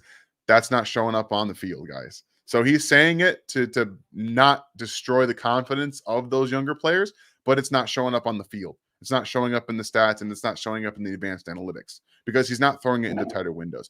He has been throwing football at a shorter distance into guys that are pretty much only open by a large margin this year. That's not going to win you a lot of football games against good defenses and against good teams. It's just not. That is fair. That's my best answer on that. Okay, well, I'm going to screw around, Dan. You're not going to be happy, but you know what? I don't care. Do what you want to do. Okay. We all can watch it at the same time. That's fine if it even shows up. There's also a really good chance that it won't show up. Yeah, that's a good point because it doesn't. It'll get blocked. I don't know how to fix that. Now I'm pissed. I don't think you can. Okay. It'll just block out the stream. Away, bro. I think it'll always away. And I got several. Okay. In fact, okay. So we're gonna unpause. I'll be back. I don't even have the lights on tonight, dude. Yeah, okay. No, this is Ryan After Dark, guys. Yeah, Ryan After Dark not working. In the truck all night with teenage girls. Yeah. I've been taxi service dad tonight. So yeah. I'm gonna dip out for a minute and then we'll see what I can make happen. All right. we'll cover this game and then this end of the half, and then we'll see what Ryan's got up his sleeve. And yes, Justin Ryan going rogue, absolutely, literally. That's hilarious. Why are we checking the ball down, guys? Tyson Bagent, you got 58 seconds. Stop checking the ball down. Throw it downfield on first down. Get something going here. But we got to check down to Roschon Johnson. For those of you that have him on your fantasy leagues, congratulations. You got another point plus, especially if it's PPR. So that's good for you there. 007, road to $1 million. Stop advertising for stuff that no one cares about, Amazon. Jeez. All right. So what do we got? I assume it was a timeout from the Bears after that play. 2nd and 4, 59 seconds left in the half. Let's see what we got. We got 2 high shell from the Panthers. 3-by-1 formation from the Bears. Tyson Bagent's about to take the snap. Yep, he is sneaky athletic. I'll give him that. Looks like he got a little bit. Looks like he got a little banged up on that hit, though. I understand, Chiefs chick. You don't have to make it through the game if you don't want to. Most people don't. I don't usually watch all the Thursday night game myself, but we'll be here. Oof. Yeah, that did not look like it felt good.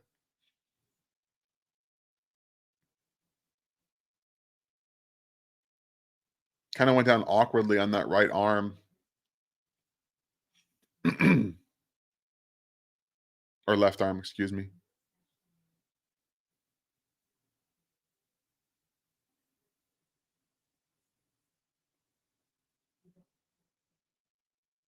That's fair. That's fair, Chiefs chick. It's hard to stay up when you're not emotionally invested, right? It really is. Bunch formation to the left here from the Bears. Throw it to the isolated receiver on the opposite side to DJ Moore. Nice job. I hope everyone bet the unders too. Prime time. Everybody bet the unders, hopefully. Bad football continues to be bad football. Always bet the unders on these Thursday night games. I think that they cash more often than they don't, if I'm not mistaken, the unders on Thursday night games. I know the Bears and Commanders game was kind of an anomaly to that regard, but most of the time they do hit, if I'm not mistaken. All right. Throw out to Equinemius St. Brown for 4 yards. 36 seconds left. I'm just showing you guys what I've got here. So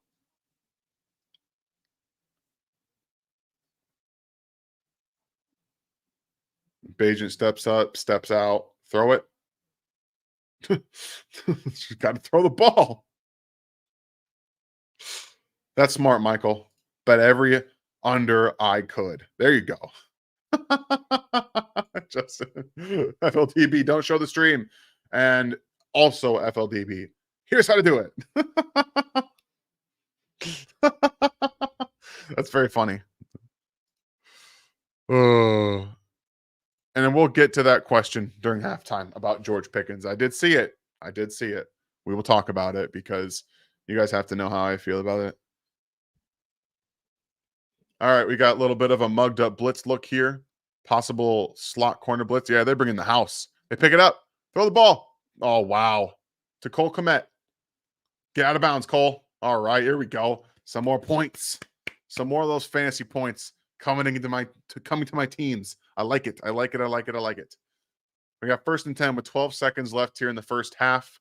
My guess is we're going to see a 10-9 game going into halftime, and that's what it's just going to be. Nice little block there from DJ Moore, though. That defender absolutely tried to hold on to him and get a holding call. That was funny.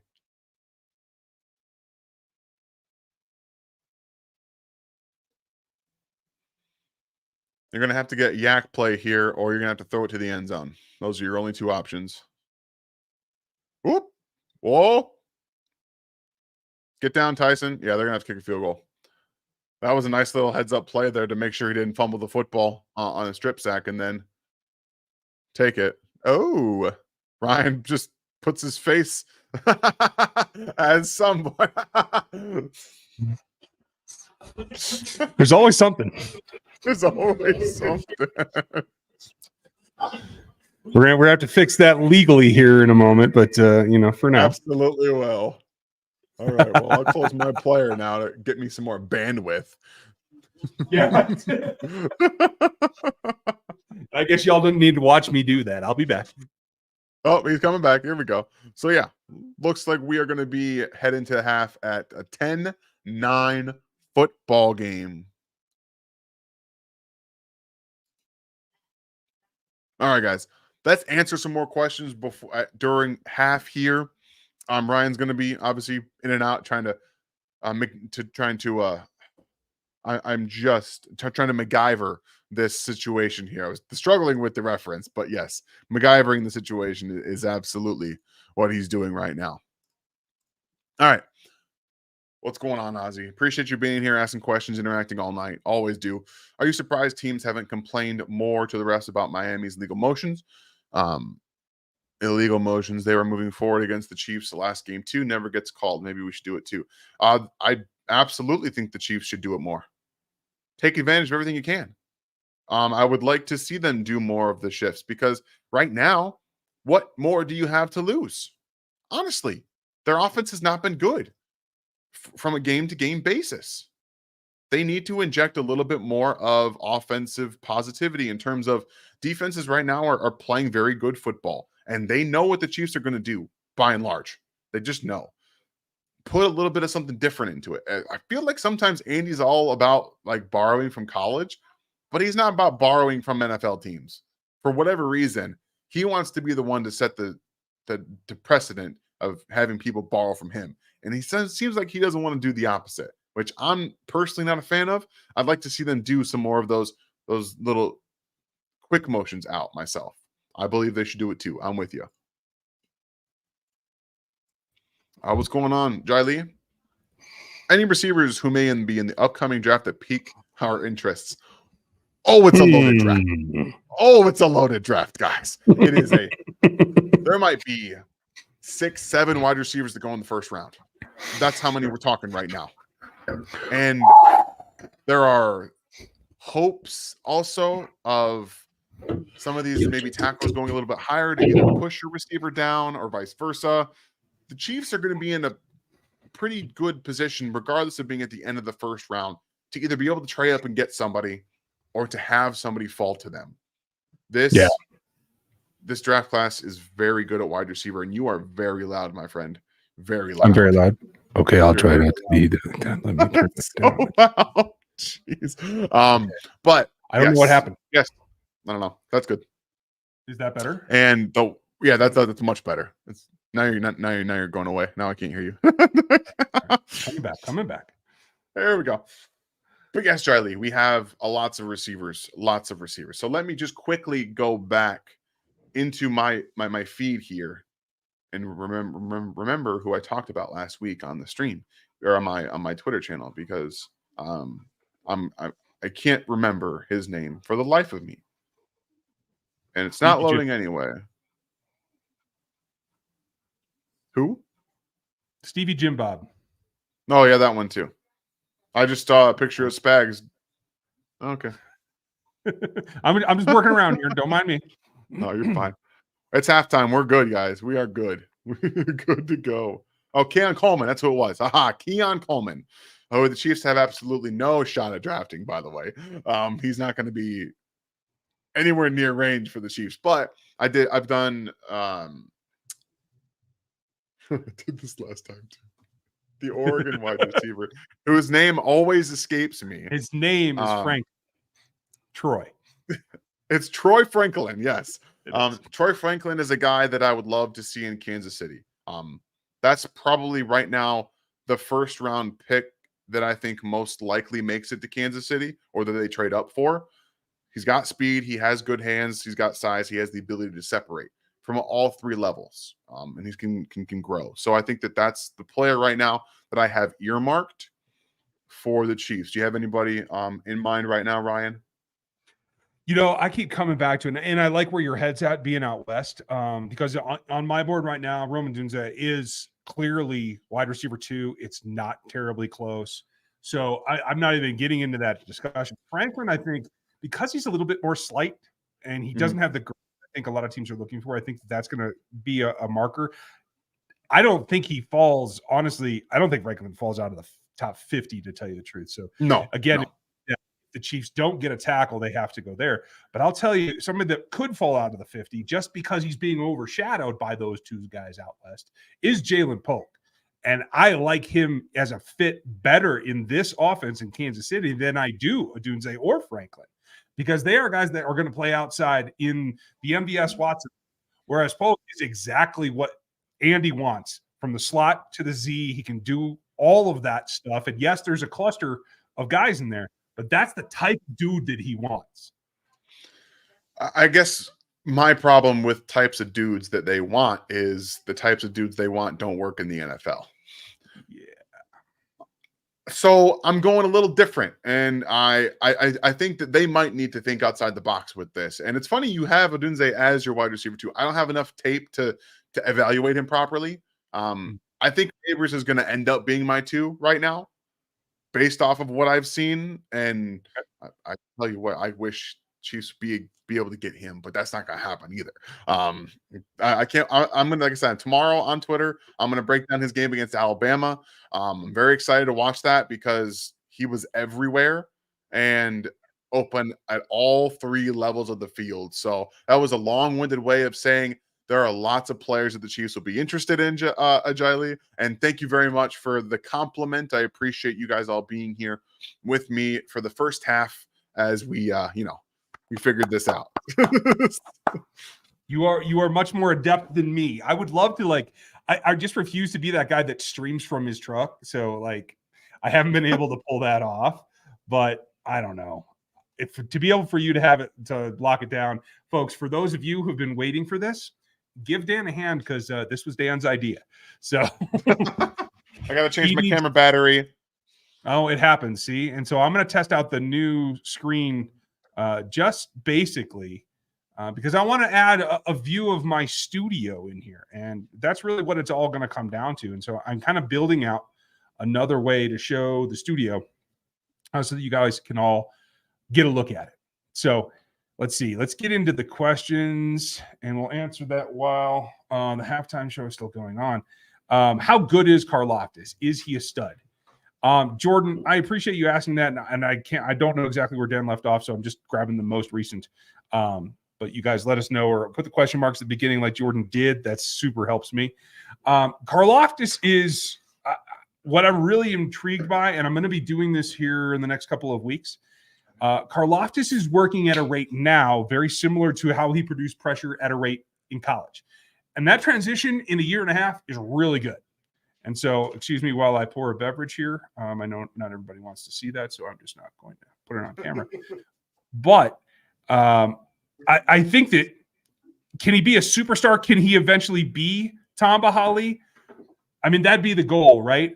I don't want to sell him short. I don't necessarily see that, but he can be everything short of that, like right up to that ceiling. I think if he continues to add aspects to his game, I think he's going to be in business. I do feel comfortable with how he goes about it and the fact that his motor is still there like it was in college. He's producing with pressure like he did in college. And so now it's just, I feel his hand fighting has improved this season. And that's going to be what it is. Can he add a little bit of that? Can he add a cross chop? Can he add a couple of things that really elevate the degree of technical attack that he can produce? That's what I think will make him a superstar. But kudos to him. He has definitely gotten all the way up to where I thought his ceiling was going to be about. He's 95% of where I thought he could be. So he clearly has a little bit more ceiling than I gave him credit for in my initial evaluation. So nothing against him. That's just the way that it rolls sometimes. So I think at the end, we lost Dan there for a minute. So you never know what's going to happen. But he will return, I am sure. I am going to move this over for a moment just to make that easier. See, and then he comes right back. So sometimes you just got to do what you got to do. not working. Like I can't. Oh no. See, look at this. Like I can't stand having to change. Sometimes when I change the battery, it changes the dimensions on the camera when I come back. So like I have to now retake the battery out. So I'm gonna finagle with this while Ryan handles you guys' questions for a second. I apologize. No worries, man. No worries. Jordan, long story short, I think he can get there. I think he can get to the point where he's an above average defensive end. The thing that's nice is in the meantime, you're also going to get an above average pass rush tackle. And I think that's probably the big thing that we're not giving him and Omenihu and Mike Dana enough credit for is that you're getting multiple positions out of them, depending on the down. And so you're getting more production than you normally would from a given 4-man set. Now, the fact that they're layering in some linebacker blitzes and they're layering in the DB blitzes that we all have come to enjoy over the years, that just adds up and adds up and adds up. And I think that gives the breathing room to the second year guys in the back and gives them enough time to settle. And I think McDuffie has lived up to every bit of what I thought he would be this season. He still has upside, and he still has, for me, a ceiling that he can still reach for where I thought he could be coming out of college.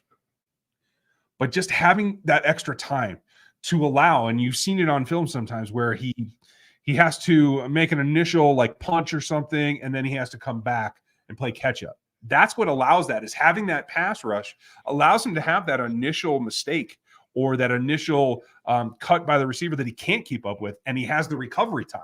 Because he has decent recovery speed. It's not elite, but if he just has that extra split second that the pass rush is giving him, he's able to get caught up. And I think that's the difference right now. All right. So George Karlaftis, guys, is better this year than he was last year.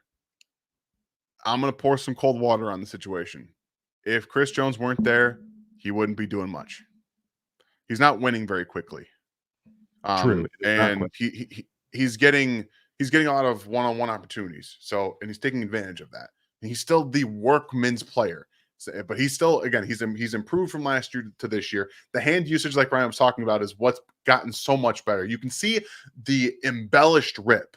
That is so huge for him because not only does it show that he's been working, but it opens up. Okay. The embellished rip allows you to move your entire body through the corner better, so it's not tight. When you come up like this, you still have to get underneath. When you come up and you rip through, it's one motion. Everything works. It's turning your torso and your hips at the same time to allow you to then get your body in a better position to corner. So we're seeing that actually come to fruition, which has worked out really well for him. But I'm a little worried about going forward.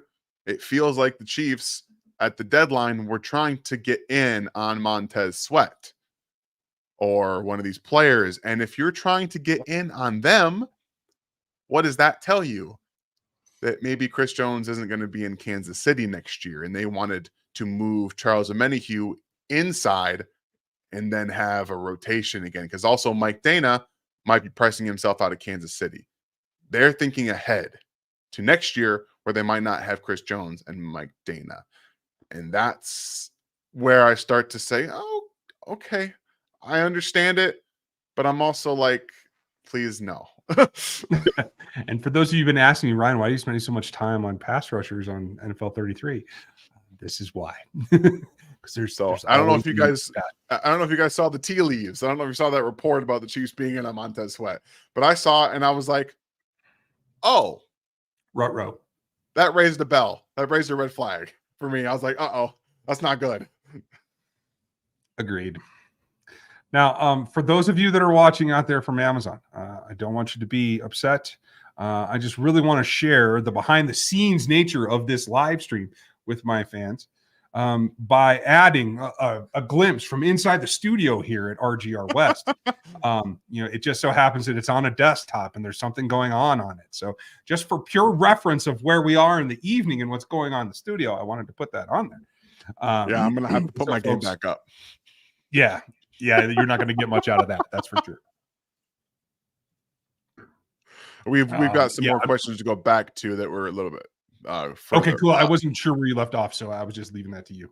this is back to the top here. So Quentin, this is where you and I left off on why would this be unavailable? Just watch live, whatever. Since Skyy and Gray are on the backside of progression so often, do you think Andy should start making them the first or second read, or does he not trust them either? It seems Gray produces when targeted. Well, I'll give this to you quickly. Would you make Travis Kelce not your first read on most of your progressions if you had Travis Kelce? I don't know. I mean, I think it would benefit them to maybe include Skyy Moore and company on some first read plays. Andy Reid doesn't seem to think so, but cool. You're muted, by the way. I can't hear you. I didn't mean to do that. Yeah, there you go. I got to tell you, and I was going to talk about this tomorrow, folks. We're going to do the Friday stream, even though there's no game. We'll have a stream for you tomorrow, so y'all come hang out with us. Okay. We're talk about a couple of different topics, but the more I think about it, the more I feel like Rutrow, they're gonna change something up. I think there's some kind of shift coming that they've just been holding so close to the vest they haven't been able to really give away yet. That's how my gut feels about it. I hope you're right. I don't know if you got to hear the part of the game that was the most exciting part, the Amir Smith-Marsette punt return touchdown. Oh no, I did not. No, you didn't. So we had a fun little I'm mad moment because he could have been the punt returner in Kansas City, and here we are messing around with McCole Hardman returning punts on the 2-yard line. So yeah, that was a fun moment. Okay, yeah, not happy. Didn't realize that was part of the thing there. Dang it. Okay, I'm just monkeying with this, folks. Don't be alarmed. Your screen is changing. So yeah, we've got a now 4th and 9. Young looks like I don't really know why he threw that football. Be very honest with you. Terrace Marshall's not open. There's no inkling that he was ever going to be open, and then he underthrew the football. If you're going to throw down the field to your receiver who's got speed, why are you underthrowing it? It's not even a back shoulder throw. He threw it to the defender. Like, what are we doing here? What do you got to lose? What do you got to lose, y'all? You already gave him your first-round draft pick. You're down 6. You have what? You have 19 minutes here, people. Get something cooking. Ridiculous decision. decision. Is Hecker their best player? I don't know. Brian Burns is not playing in this game, so I would say probably not. I think Adam Thielen's still playing pretty damn good football. There was a couple inbreakers. There was a couple inbreakers there on to Terrace Marshall to the aforementioned Adam Thielen, who again is playing very good football. Kind of rejuvenated because he's had to be force-fed the football because nobody else can get open. That's another thing. Yeah, that certainly is a thing. I mean, Adam Thielen 7 targets on the night so far. Yeah. Now leading. Hey, he caught Mingo. Well done. There we go. Honestly, though, they should be targeting Mingo more. He's the guy that has to grow in this offense. He's going to be playing with Bryce Young for the next 4 years. He has to get more targets. He has to get more comfortable. Frank Reich's likely not being fired this season, even though he might have a very good chance to be fired. I think that it's well within reason. It's kind of malpractice what they did, surrounding him with no weapons and no offensive line. And unfortunately, Ike Ekwonu has taken a step back this season.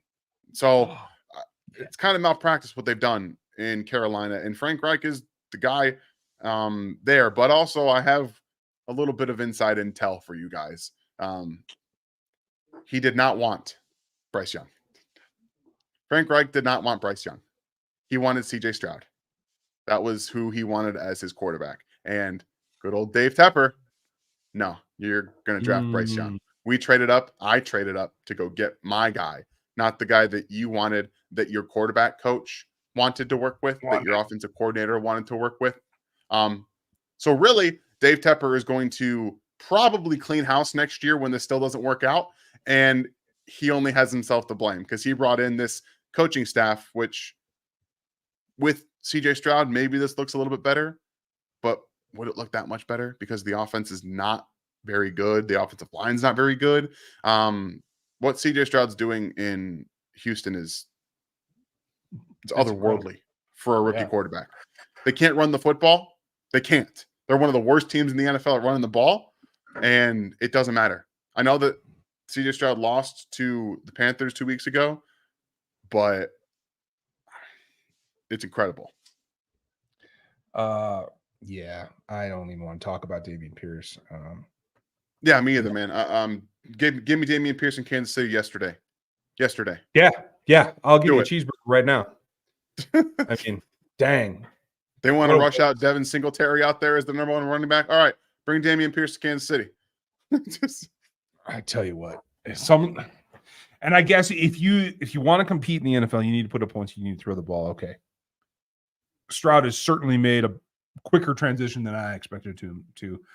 I did have Bryce ahead of him, not by a lot, but a little bit. Yeah.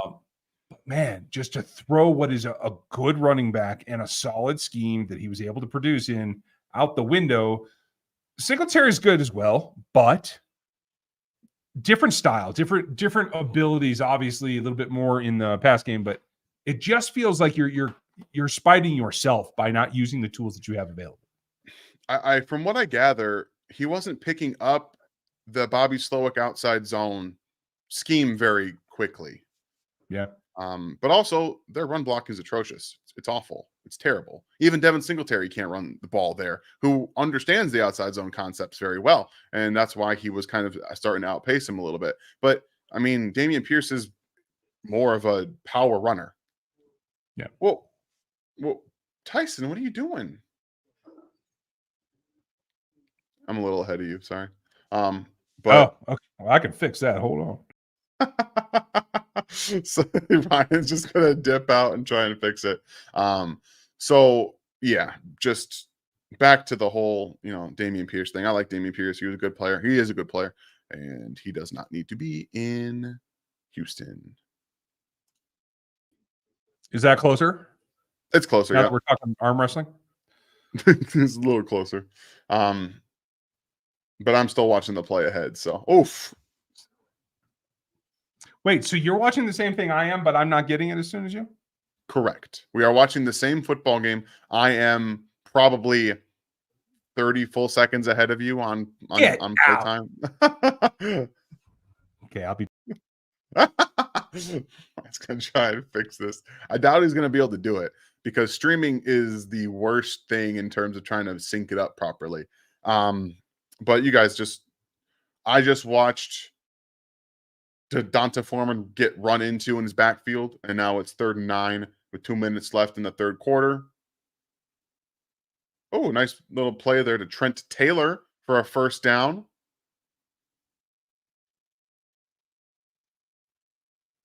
He thinks he's going to have it fixed. He's not. Oh, there's a flag. I already watched this play, Ryan.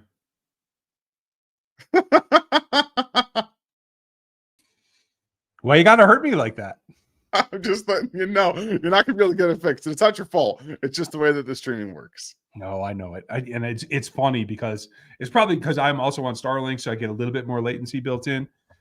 Given where I live, that's I'll take what I can get, but I'll just shut off. It's fine. It's fine. I'm gonna live with it. It's all right. I'm gonna do what I was doing anyway because I'll probably still talk about it from now and then, see what the play is, because I think that I'm probably closer to where everybody else is, even though we're in Kansas City over here, Kansas area or the Missouri state. I'll just do the same thing right here. I'll just put it on my desktop so I can watch along with you, and we'll. That's what I've been trying to do. I know. You've been right, Dan. You were right. That's all I wanted. I was motherless.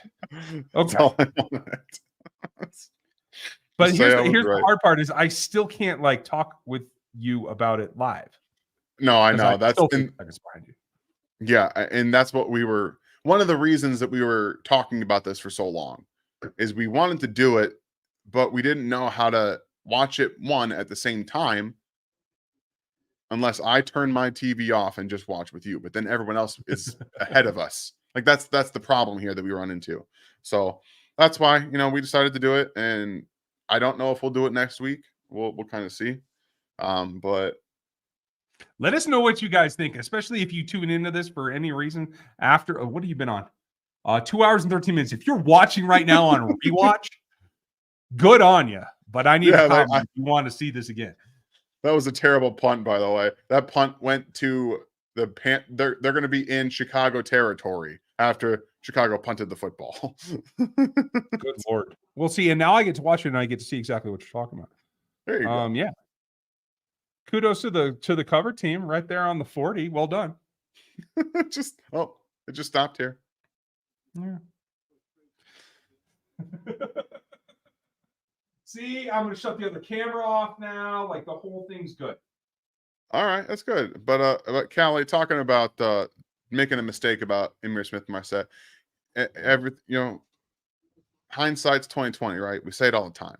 Looking back, maybe they did. But also, do we know that they did make a mistake? Like, I liked Ihmir Smith-Marsette enough to keep him as the return man myself. I think he made my initial 53 as the 7th receiver. And obviously knowing now what we know about Justin Ross, which we don't have any other information. So I know you guys are all wanting to know. I know nothing about what's going on there, just that he's on the commissioner's exempt list. So there's that. So do they trade for McCole Hardman if Ihmir Smith-Marsette's in Kansas City? Probably not. Probably not. Being honest, they don't trade a 6th-round draft pick to bring McCole Hardman in to be their punt returner and then having him return punts on the 2-yard line. Yeah. Like, can we go ahead and say that draft pick was a wasted draft pick trade? Can we say that now? I mean, you never know. McColl's been a guy that can spark something. If it helps you win a game, if he makes a big play in week 16 and helps you get that win, then I'll say that it's worth it because it is a 6th-round pick. Okay. No, you know what? He gave him running back era. Yeah, he gave him a win already, right? Their first injection. Okay, fine. True. We have not missed the super chat, Justin. We just haven't gotten to it because we are slow. I'm sorry, Justin. That's on me. Let's go back to here, Nick. This one was a while ago. Sorry about that. I got that. I appreciate the super chat. You did? All right, cool. So never mind. So let's get whoever I screwed over the most, Justin. Wins in the chat for Ryan and Dan doing the stream. Well, wins in the chat for you guys being in here for 2.5 hours almost. Thank you guys very much for being here with me and Ryan. This is it's bad football, but I love bad football. It's still football. You guys know I'm a tennis, sicko. folks. I like I would watch tennis. Really? Tennis. I will play it. I cannot watch it. I love watching it. It's one of the most intense things ever. Oh, okay. Yeah, I love golf too, though. Weird. You'd love to watch it, really? I love to watch golf, man. I love it. Dude, you are a seriously sick individual. I told you, I'm a sicko when it comes to. Yes, my wife is right. I also will watch live bowling. I love it. But you're a bowler. There's a difference there. I am a bowler. I've watched that. I watch tennis. I will, if cricket is on, I'll probably get into that at some point. Soccer still. I love watching that. It to me. I haven't actually sat down and watched cricket. I don't have time to do that right now. I just don't have time. I still find time in my day to carve out when the slams are on. I will sit down and I watch tennis. When golf season comes back around, I will watch all the major tournaments Thursday through Sunday. My wife is sighing audibly, so I can hear her over my voice right now. So you guys can tell how much I watch these things and how much she wishes I did not. I am a sicko when it comes to sports. We're gonna need the Mrs. Harms cam here next time. That's pretty much what I'm tuning in for. It would just be lots of sighs whenever I mention something like that. Jeremy, welcome back to the memberships. Hope you're doing well. Thank you, Jeremy. And I'm sorry, guys. I can't look at these questions and not want to answer them, so I apologize. We are a commercial. At least I still am. So you're right. We are a commercial. Left tackle or boundary wide receiver. More urgent need in this draft. MBS has to be gone. I know it sucks. I'm still squarely on the left tackle train. Okay.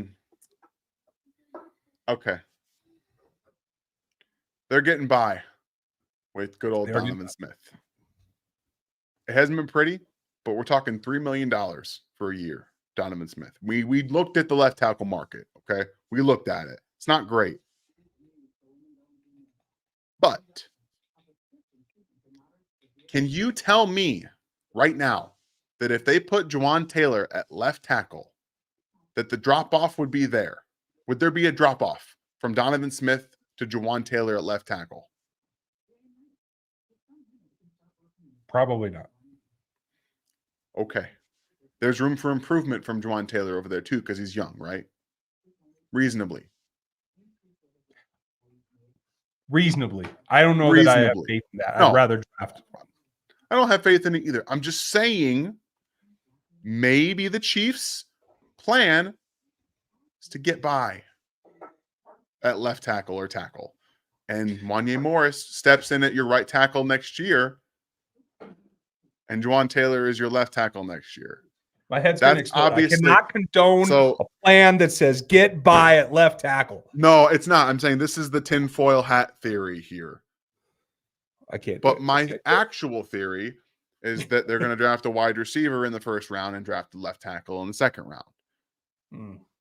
I think that they have to be able to do that. I think it's time to take a wide receiver in the first round. My gut says the opposite, but I'll be really interested to see how we come out. And folks, don't worry. You're going to get to see, we're just going to have little family meetings like this where Dan and I are going to debate over the dinner table, and you will get to, be the kids there to get to cringe when the parents argue. Because we're going to have different takes on this. Yes, I don't know. But that's good. That's what the discussion is for. That's what they should be doing in the draft rooms, to tell you the truth. And now that it's on the screen again and I can actually watch it, I just want to say again to everyone at Amazon, well done. Your on-screen product is good. If I turn the announcers off, everything's great. That's exactly. I've had it on mute every single night I watch it. It's fantastic. I don't need them talking. I really don't, because Kirk Herbstreit and Al Michaels. No offense, Al, you were a fantastic color commentator. You no longer are. You're done. Your career is essentially over at this point. You can't talk football anymore, and Kirk Herbstreit doesn't help you out. No. I thought it was going to be a better transition than that. In fact, if we could ever get synced, we would just call this game for you. You didn't even need the visual. That's exactly what we would do. It's exactly maybe when you're in the Missouri area sometime we can do something like this and actually call a game. Maybe we could do. That's not a terrible idea at all. And what we can do is we can probably put just an audio stream out. So you guys could fire us up, put us on the podcast side of YouTube, and we'll just call the game for you. Don't need all the visuals. Don't need us to pipe in the copyrighted BS and the stuff in the business. Just do what we do. See what I do to my wife at home. Yeah, I like doing the 3x1 formation stuff so you can see what the offense is doing. You don't even need to actually look at it. We can tell you jet sweep to a 2x2 formation. Make it pretty simple. That's what I was trying to do a little bit earlier. Just tell you what's happening in real time and give you instant analysis outside of, look at this offensive tackle right here. No, we don't need to do any of that stuff. We just tell you what happens and actually go break it down right then and there. I don't know. This is a good question from Ozzy that because the game's so terrible, I'm going to ask you anyway, and we won't wait for the commercial. Mid-season awards. Kelsey McDuffie, Tooney all got mentioned. Who from KC do you think got snubbed, if any? And this is PFF. So again, they base everything on their grades. And so their grades are what run this. It's not really a snubbing as then they didn't consider somebody. They just graded them out different. And I will tell you, McDuffie deserves it. Kelsey deserves it. I think Karlaftis is being undersold. I understand it based on the pressures. That's the thing is his pressures are getting there. And I don't think he's second team worthy. If there was a third team, sure. Okay. Absolutely. I think second team is a bit rich for Karlaftis, specifically because he's not a multiple winner. He doesn't win more than one way right now. It's the rip. It's the rip or the effort. That's pretty much what it is right now. And again, he's still learning. He's still learning a lot. Like that's going to happen, and I got no problems with that. But I'm with wishing that he could get a little bit more recognition. Though pressures are really good, and Chris Jones being double teamed on a ton of snaps. Like watching that Miami game, it was just don't let Chris Jones be single blocked like ever. Just don't let it happen. I mean, it's a sound concept. I got to give him credit. That's what I do. So smart thinking. Everyone else beat you. Yeah. Scott, we could have Dan pause and then we would be synced, but we'd be out of sync with you. Yeah, we're trying to. Reason that we don't do this. Yeah, so we're just. I'm twitchy like that. I like stuff squared away. I do not like this half in, half out kind of stuff. I'm just looking for a couple other comments. I'd like typical. You're with him as well, huh? Cricket over soccer. Okay. Interesting. I haven't actually sat down to teach myself the rules or really watch it, but that's awesome, Justin.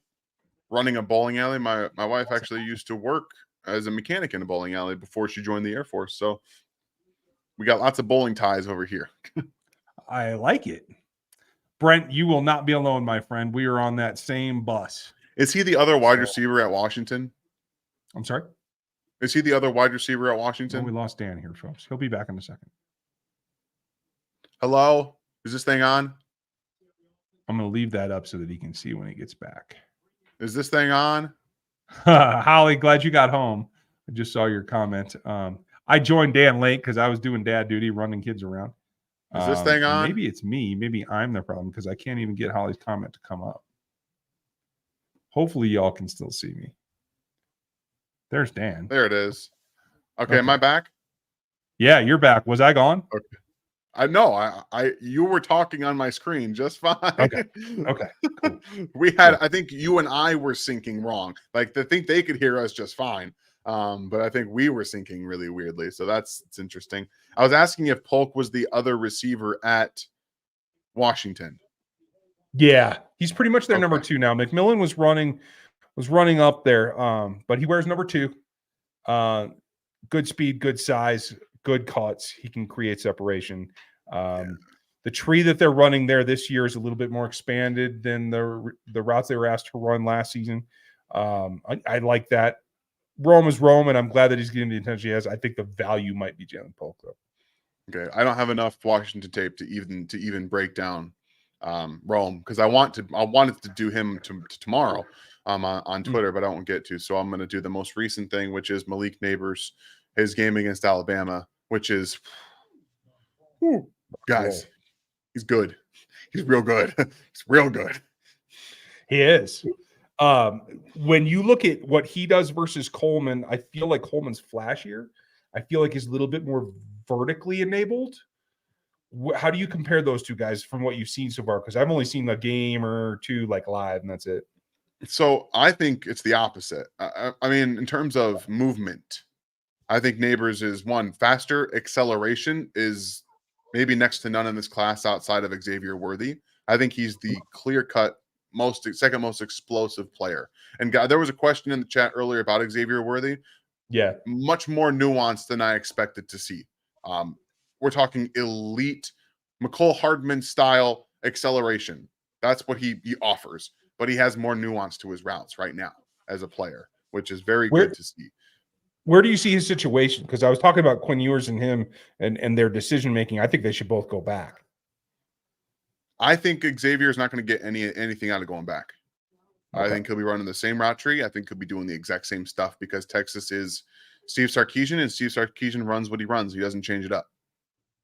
I just don't see that offense changing. So that's cool, Ozzy. Yeah, that's kind of funny that is we never left and we just couldn't communicate with each other. So that was fun. But comparing Keon Coleman is the flashy ball winner. Oh, Holly, thank you. 33 months. Thank you for that. That's fantastic. You rock, Miss Holly. I don't even know how to say that. I have friendships that are shorter than 33 months. I got to tell you. We appreciate you. Because again, Ryan and I would be just two guys sitting in this chat room watching football and talking to each other. That's all it would But be. I would if get it to weren't for you. We would argue more, probably too. We'd be sick of each Probably. other's opinion. This is awesome. But yeah, Keon Coleman is I don't think he moves as well as people think he does. As a receiver. Yep. I think he's a better yak player for his size. I don't think he moves as well as a receiver. He does not understand zone either. He doesn't get it. Yeah. He just Agreed. It's bad. But excellent ball winner, ball tracking. He's more nuanced in moving defenders and man coverage than I expected to find. But I think that he's still a big-bodied guy who's going to have trouble separating against NFL corners. And when you combine that with not being able to understand zone, I think we're talking about a Nico Collins trajectory. It might take a little bit longer to get there. Okay. Hey, I can live with that. You got to learn what you got to learn. Nick, thank you. Did you guys know that Trey Smith and Josh Robb have a podcast together? Who is Josh Robb? That's Dobbs. Oh, okay. No, I did not know that, Nick. That's crazy. I didn't know that either. They both played at Tennessee, so that's cool. But I didn't know that. Top, you'll always be. Sorry, my kids were just asking me about that the other day. I'm like, oh dang, yeah, I used to be able to play that. I got to pull the guitar back out. Son of a. Another small announcement. One of the guitar players and me from the band. I know you guys have never seen the band. I know you probably couldn't care less. We're probably going to start doing a little acoustic thing where we just do some sessions as we're practicing or whatever as we rehearse. We are not touring this year. We are trying to put it together. And I mean, 24. We're not going to. I don't have time. I can't get out on the road again. We just can't do it. But we thought we might do some fun stuff. We usually do a Christmas record every year, so we'll see what comes out of it. If you get a Christmas record, you better send it to me. Oh yeah, for sure. In fact, I mean, it's all covers, you know. So like, in fact, we were toying with the idea. Maybe we'll just record the sessions and put it on YouTube. If you guys have never seen the Canyon Creek YouTube channel, we have that as well. But I'll let you know if we actually get that done. We'll see. Oh, but Josh Dobb and Trey Smith, I would go do that. In fact, I'm gonna have to do Rocky Top for my kids now. So I like the flaunt, Miss Holly. I'm just gonna put it that way. Okay. We Okay. appreciate that. So while I was yakking, we're now to a 3-point margin for the Chicago Bears. Peace up to my mom, a longtime Bears fan, till the day she passed. So I'm sure she's having a little bit of fun. She wants to like Ryan Poles, I'm sure, but I'm pretty sure she's just not sold yet. So we'll see what happens. Answered that one. So right now, I know Ryan's watching himself, and Roschon Johnson just got a first down for the Bears. Big hole. Didn't have to do much there. I know Ryan's not of my opinion. I don't like Roschon Johnson. I'm not a Roschon guy. That's fine. I think that Khalil Herbert is far and away the best running back in that backfield, and he will take it over when he gets back. I won't argue with that. Even Donta Foreman, I mean, is out here basically being the number one running back, goal line back, and Donta Foreman's not doing it. So he's just, that was a good run, and I think he needs a runway, or not really a runway, but he's just not, I don't know, man. He just doesn't do it for me. He's not my kind of, he's more of a plotter that will just run guys over. And much like, you know, Chris Rodriguez out of Kentucky that people liked, I didn't like him. Tyler Algier 2 years ago at BYU, didn't like him. He went to a great system, and Arthur Smith made him look like 2 times the back that he is. And then they went and drafted Bijan in the first round to waste him down the drain because, you know, it never made sense. That's another whole conversation that we can have. The Atlanta Falcons mishandling everything when they had so many other needs, and drafting Bijan at 8 is malpractice as well. It's malpractice, and he's going to get fired for it, in my opinion. I don't think he's going to be their head coach after this season. Oh, the coach. No, okay. Arthur Smith. I think he's going to get fired because also he ruined, I believe he ruined Desmond Ridder. But I agree. Desmond didn't help I himself. think Desmond can rebound, though. If he gets the right coach, I think he can rebound. I don't think he'll be the quarterback next year. I think they're drafting a quarterback this year. I think you're probably right. But that doesn't mean he won't play. There's been first rounders that get injured every year. So I don't know. He's got to be in the right system. And honestly, I'd love to see Desmond Ridder in the Chiefs system.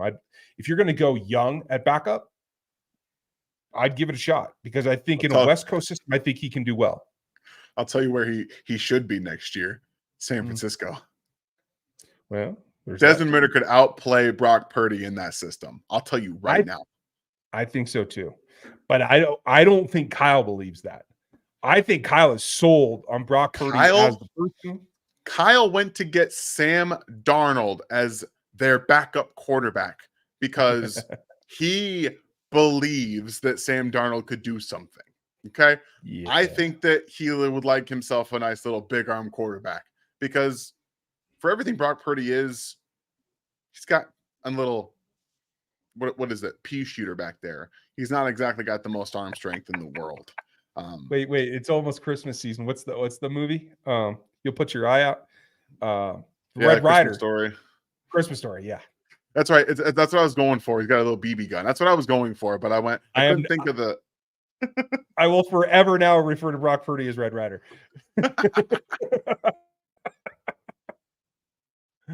Oh my Lord. See, this is what you get when we're on for 3 hours, folks.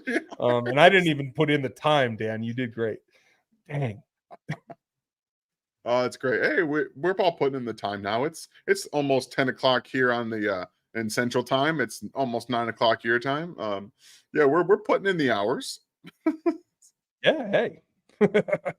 I didn't know the Eagles had a Christmas album. Yeah, the offensive linemen, they're doing another one this year. They did one last year. They're doing another one this year. Just the offensive linemen? And this year they got Travis to be on theirs. But yes, it is just offensive line. Jordan Mailata was on Masked Singer a few seasons ago. He actually has a legitimate voice. Like it's real. That's awesome. Dude, have you ever seen like those a cappella groups and stuff that do like full sounding songs just with voices? Like, yeah, I'm here for that. Like Pentatonic does that. Yeah, right. And the Green Bay Packers had a couple of guys in that movie. I love Pitch Perfect. I love the first one. The second one's not very good, but I love Pitch Perfect. It's fantastic. It's better than the third one. Just saying. Yeah, it is. The third one's bad. Bad. Here we are, 2.5 hours in. We went from Brock Purdy to Pitch Perfect guy. It is what it is. If this game was more interesting, we talk about that a little more. Yeah, I mean, hey, at this point, I mean, come on. We have a grand total of 133 yards for Bryce Young. Is it Tyson? It is Tyson Badgett, right? It's Tyson Bagent. Apologies.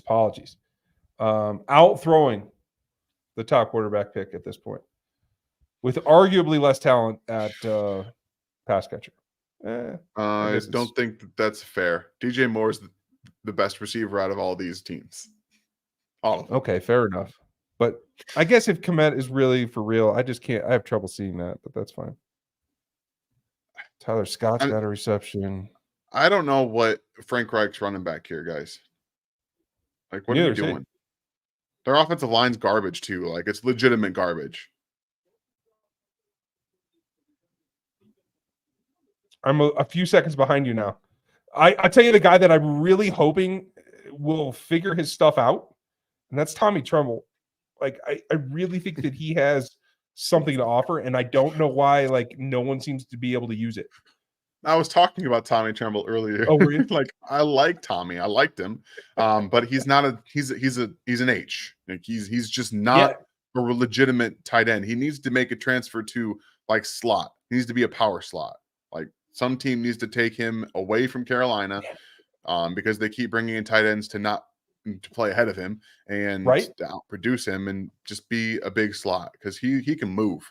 He's scored some big touchdowns too, like legitimate touchdowns. And how are you guys going to let Adam Thielen just sit in the middle of the field? You know the ball's going there. You know that's where it's going. He's the oldest dude on the field, right? Yeah, with their offense. Bryce Young's the third and 1. Bet you they get a 3rd and 1 because they run the ball up. Oh, they didn't get it. So you're so far ahead of me. Dang it. I'm still watching the replay. Maybe they did get it. I don't know. But I made a joke earlier. But they got a 3rd and 1. I love how you're like, I don't want to give it away. Hold on. No, they didn't get it.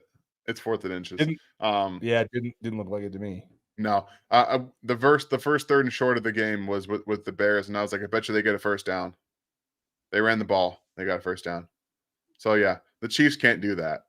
But other bad teams can do it. Are you just trying to trigger me? Dang it. 4th and I inches. wanna What do you think they run? I don't know, man. Can they run a slant? I don't. I pitch it on them myself, but I don't know what they're going to do. Oh, we got it. I'll tell you what, the Plash Wait. fake sure as hell didn't work. Uh, Miles Sanders was like, I'm not going. I'm not doing it. hey, how about I just take this away?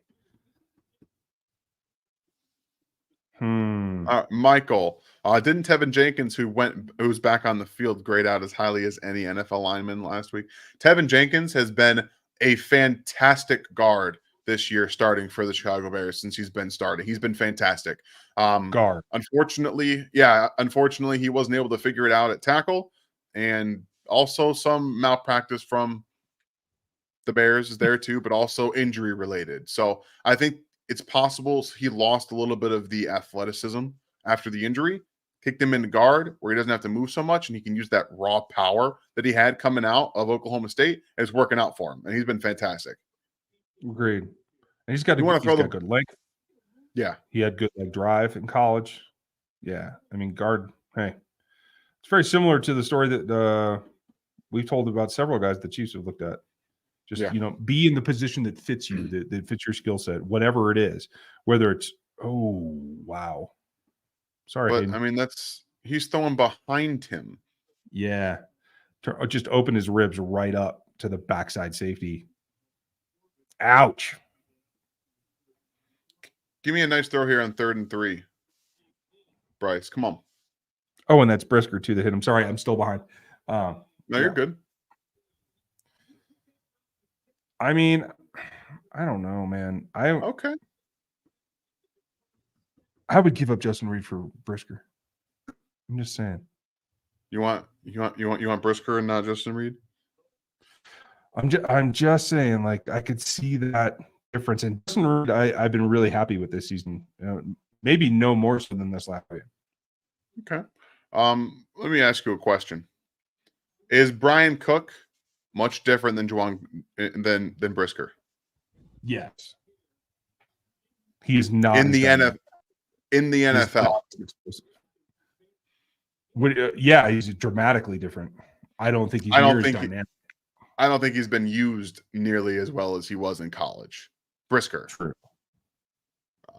So he looks like the same kind of player that comes down into the box and can't really cover players back end.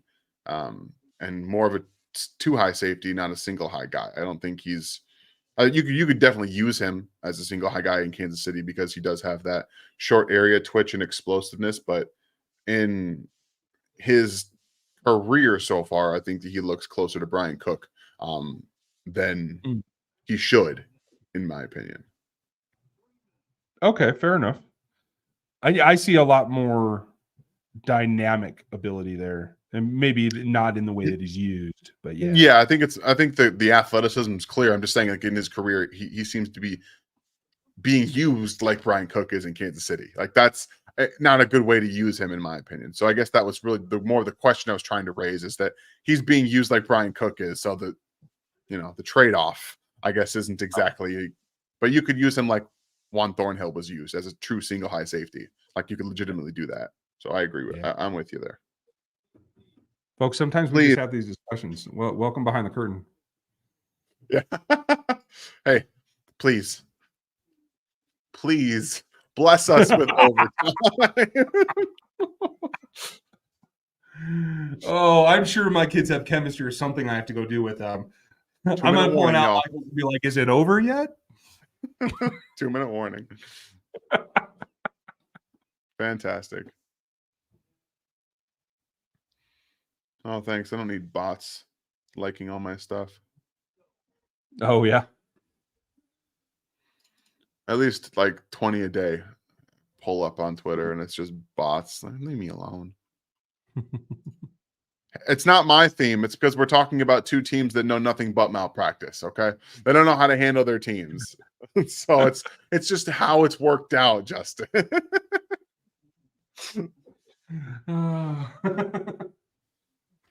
Counselor.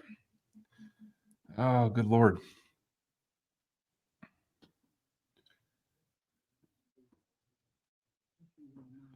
Normally on a stream, I would not like to have silence.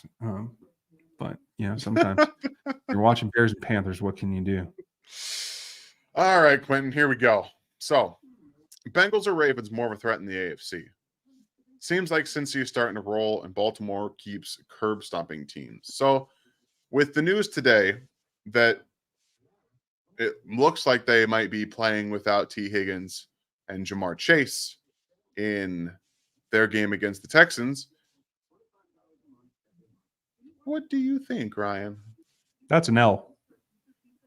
I think they lose too. If they both don't play, I think Joe Burrow gets beaten by CJ Stroud. I agree. But to Now, answer you, go for it. Here's my question to you. What if one of them does?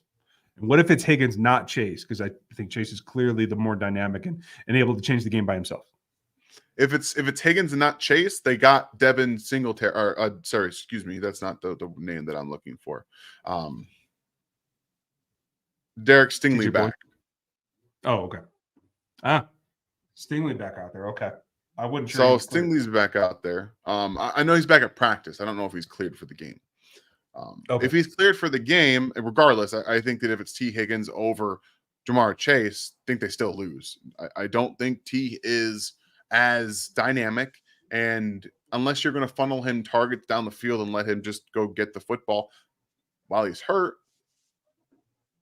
not practicing, or freshly back, yeah, I don't think it's going to help. We're talking about Andre Yoshibas, who I like coming out. I liked coming out of Princeton. I liked him at the Senior Bowl. And Tyler Boyd is your 1 and 2. Y'all, that's an L. That's a big, fat L that he's going to take, I think. I will give Joe Mixon credit. He looks lighter. He looks a tad bit quicker to me, but I don't think that's enough. Unless they do something about their interior blocking that can just blast off more, I don't think that's going to bring the balance back. I did see Will Anderson was not practicing this week, which is not, and Nico Collins was hurt too. So that might level the playing field a little bit. If Will Anderson plays, I want to see him lined up against Orlando Brown Jr. all night. Oh, yeah, absolutely. I'll pay for that. Little whip route there, kind of like that. I'm still behind. Yep. I'm on 2nd and 10 now. Okay. So just cap off here. I think the Ravens are more of a threat in the AFC than the Bengals are right now. I think the Bengals are getting a little friskier. Their defense is playing a little bit better. And Joe Burrow looks like Joe Burrow. So they'll always be a threat. I think the Ravens, the way that they can win football games and with defense passing the ball or running the ball is more of a threat than the Bengals right now. Yeah, my only question is they've been relying on Gus Edwards a lot. And I just don't know if that, for the longevity of the season, is enough. But I agree with you. Right now, they are more formidable. And especially if the Bengals get all the way back to full strength, then if they're in their best scenario, then I think they can win and they can be a good opposition for the Chiefs. But without that, if any given Sunday there's somebody missing, it's a bigger piece of the puzzle, much like when we had a week without Chris Jones and then Trav gets hurt. It's much the same to me with Higgins, Chase, and Joe. Mixon doesn't stir the drink any more than Pacheco does for me. He's a little more dynamic in the short area, but in terms of he's lost his explosiveness that he had when he first came out of Oklahoma, and he's just kind of a churn guy. He just churns out plays. He's not explosive anymore. The offensive line, like you said, the interior blocking is making it so he has to make guys miss or break a tackle and then get going, which he can't. The reacceleration is not there for him. So their run game isn't dynamic as it was in the past, and they don't have anybody back there. You know, Travion Williams isn't doing any of that. Like, they just don't have There's no the depth there. dynamicism at running back. All right, I'm watching 3rd and 10 right now, so I'm not going to say anything. Oh, hey, I am too. Whoa! 19, 18. Oh! Son of a motherless. I look forward to seeing this. Motion into the backfield, folks. We have confusion on the line calls, but Bryce Young is trying to sort that out with the right guard, who still seems lost. We'll see what that works out to. Is that Chandler Goes Zavala? away. Oof, nearly taken away. I think it was. Should have been taken away. Okay, so I'm going to go into game mode here. Bozeman is what it was. Bozeman. So where are you at? I got 30 on the clock, 29, 28. I'm watching them kick a field goal right now. Okay, never mind. There went that plan. Are we going to get overtime? No, we're not. No? We're not. We are not getting overtime. Okay. All right, y'all. That is the end of Thursday night Mr. football. Mr. Pinheiro looking for a job. It wasn't going to make it even if it was straight, but it curved to the left at the last second anyway. Like didn't have the leg. Am I slipping, Holly? Am I actually throwing? No, out just expletives? saying son of a motherless. Like that's what you were Oh. saying. That's not slipping. That's dad speak. That's all that is. Dang. Okay. Well, and there went that whole plan. Oh, and you just shrug it off. Okay, bud. Tryouts tomorrow. I'm just saying, if you're a soccer player in the greater Charlotte area, I'd head down to the stadium. Just want to take this moment again. The Carolina Panthers allowing the Chiefs to sign Harrison Butker off of their practice squad all those years ago. And you guys are feeling the repercussions of that mistake right now because Harrison Butker is a top 2, and it's not 2 kicker in the NFL. Booyah. Dang. Oh. Just drop some salt on there, guys. Just Well put done. it in the Well done. wound. Rub Put it it in the in the wound, too. Like that. Oh, dang. All right.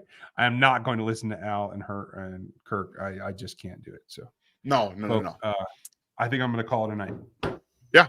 All right, guys. This was fun. I hope you guys enjoyed most of this terrible football game. We will have conversations on whether or not we're going to continue to do this for some Thursday night games every now and then, depending on family stuff. During the week, I don't always get away and spend time with my wife at night. So this was an opportunity I took, and it's not going to be an every Thursday thing. So just to let you guys know, it was fun. I had fun doing it. I hope you enjoyed it. I'm glad we got to see Ryan into trying to mess with the screen and get some workarounds in here. Yeah. Hey, you did a heck of a job, dude. Good idea. And thank Mrs. Harms for for allowing you to play with us tonight. Will do, you guys. I hope you all, again, thank you for being here. I'll say that again every single time we're signing off, just because you guys are the best. We will be back tomorrow with another live stream because it's Friday night. It's Friday live stuff. We have to do that. And then back again on Sunday, regardless of game or not, to get you guys ready for next week.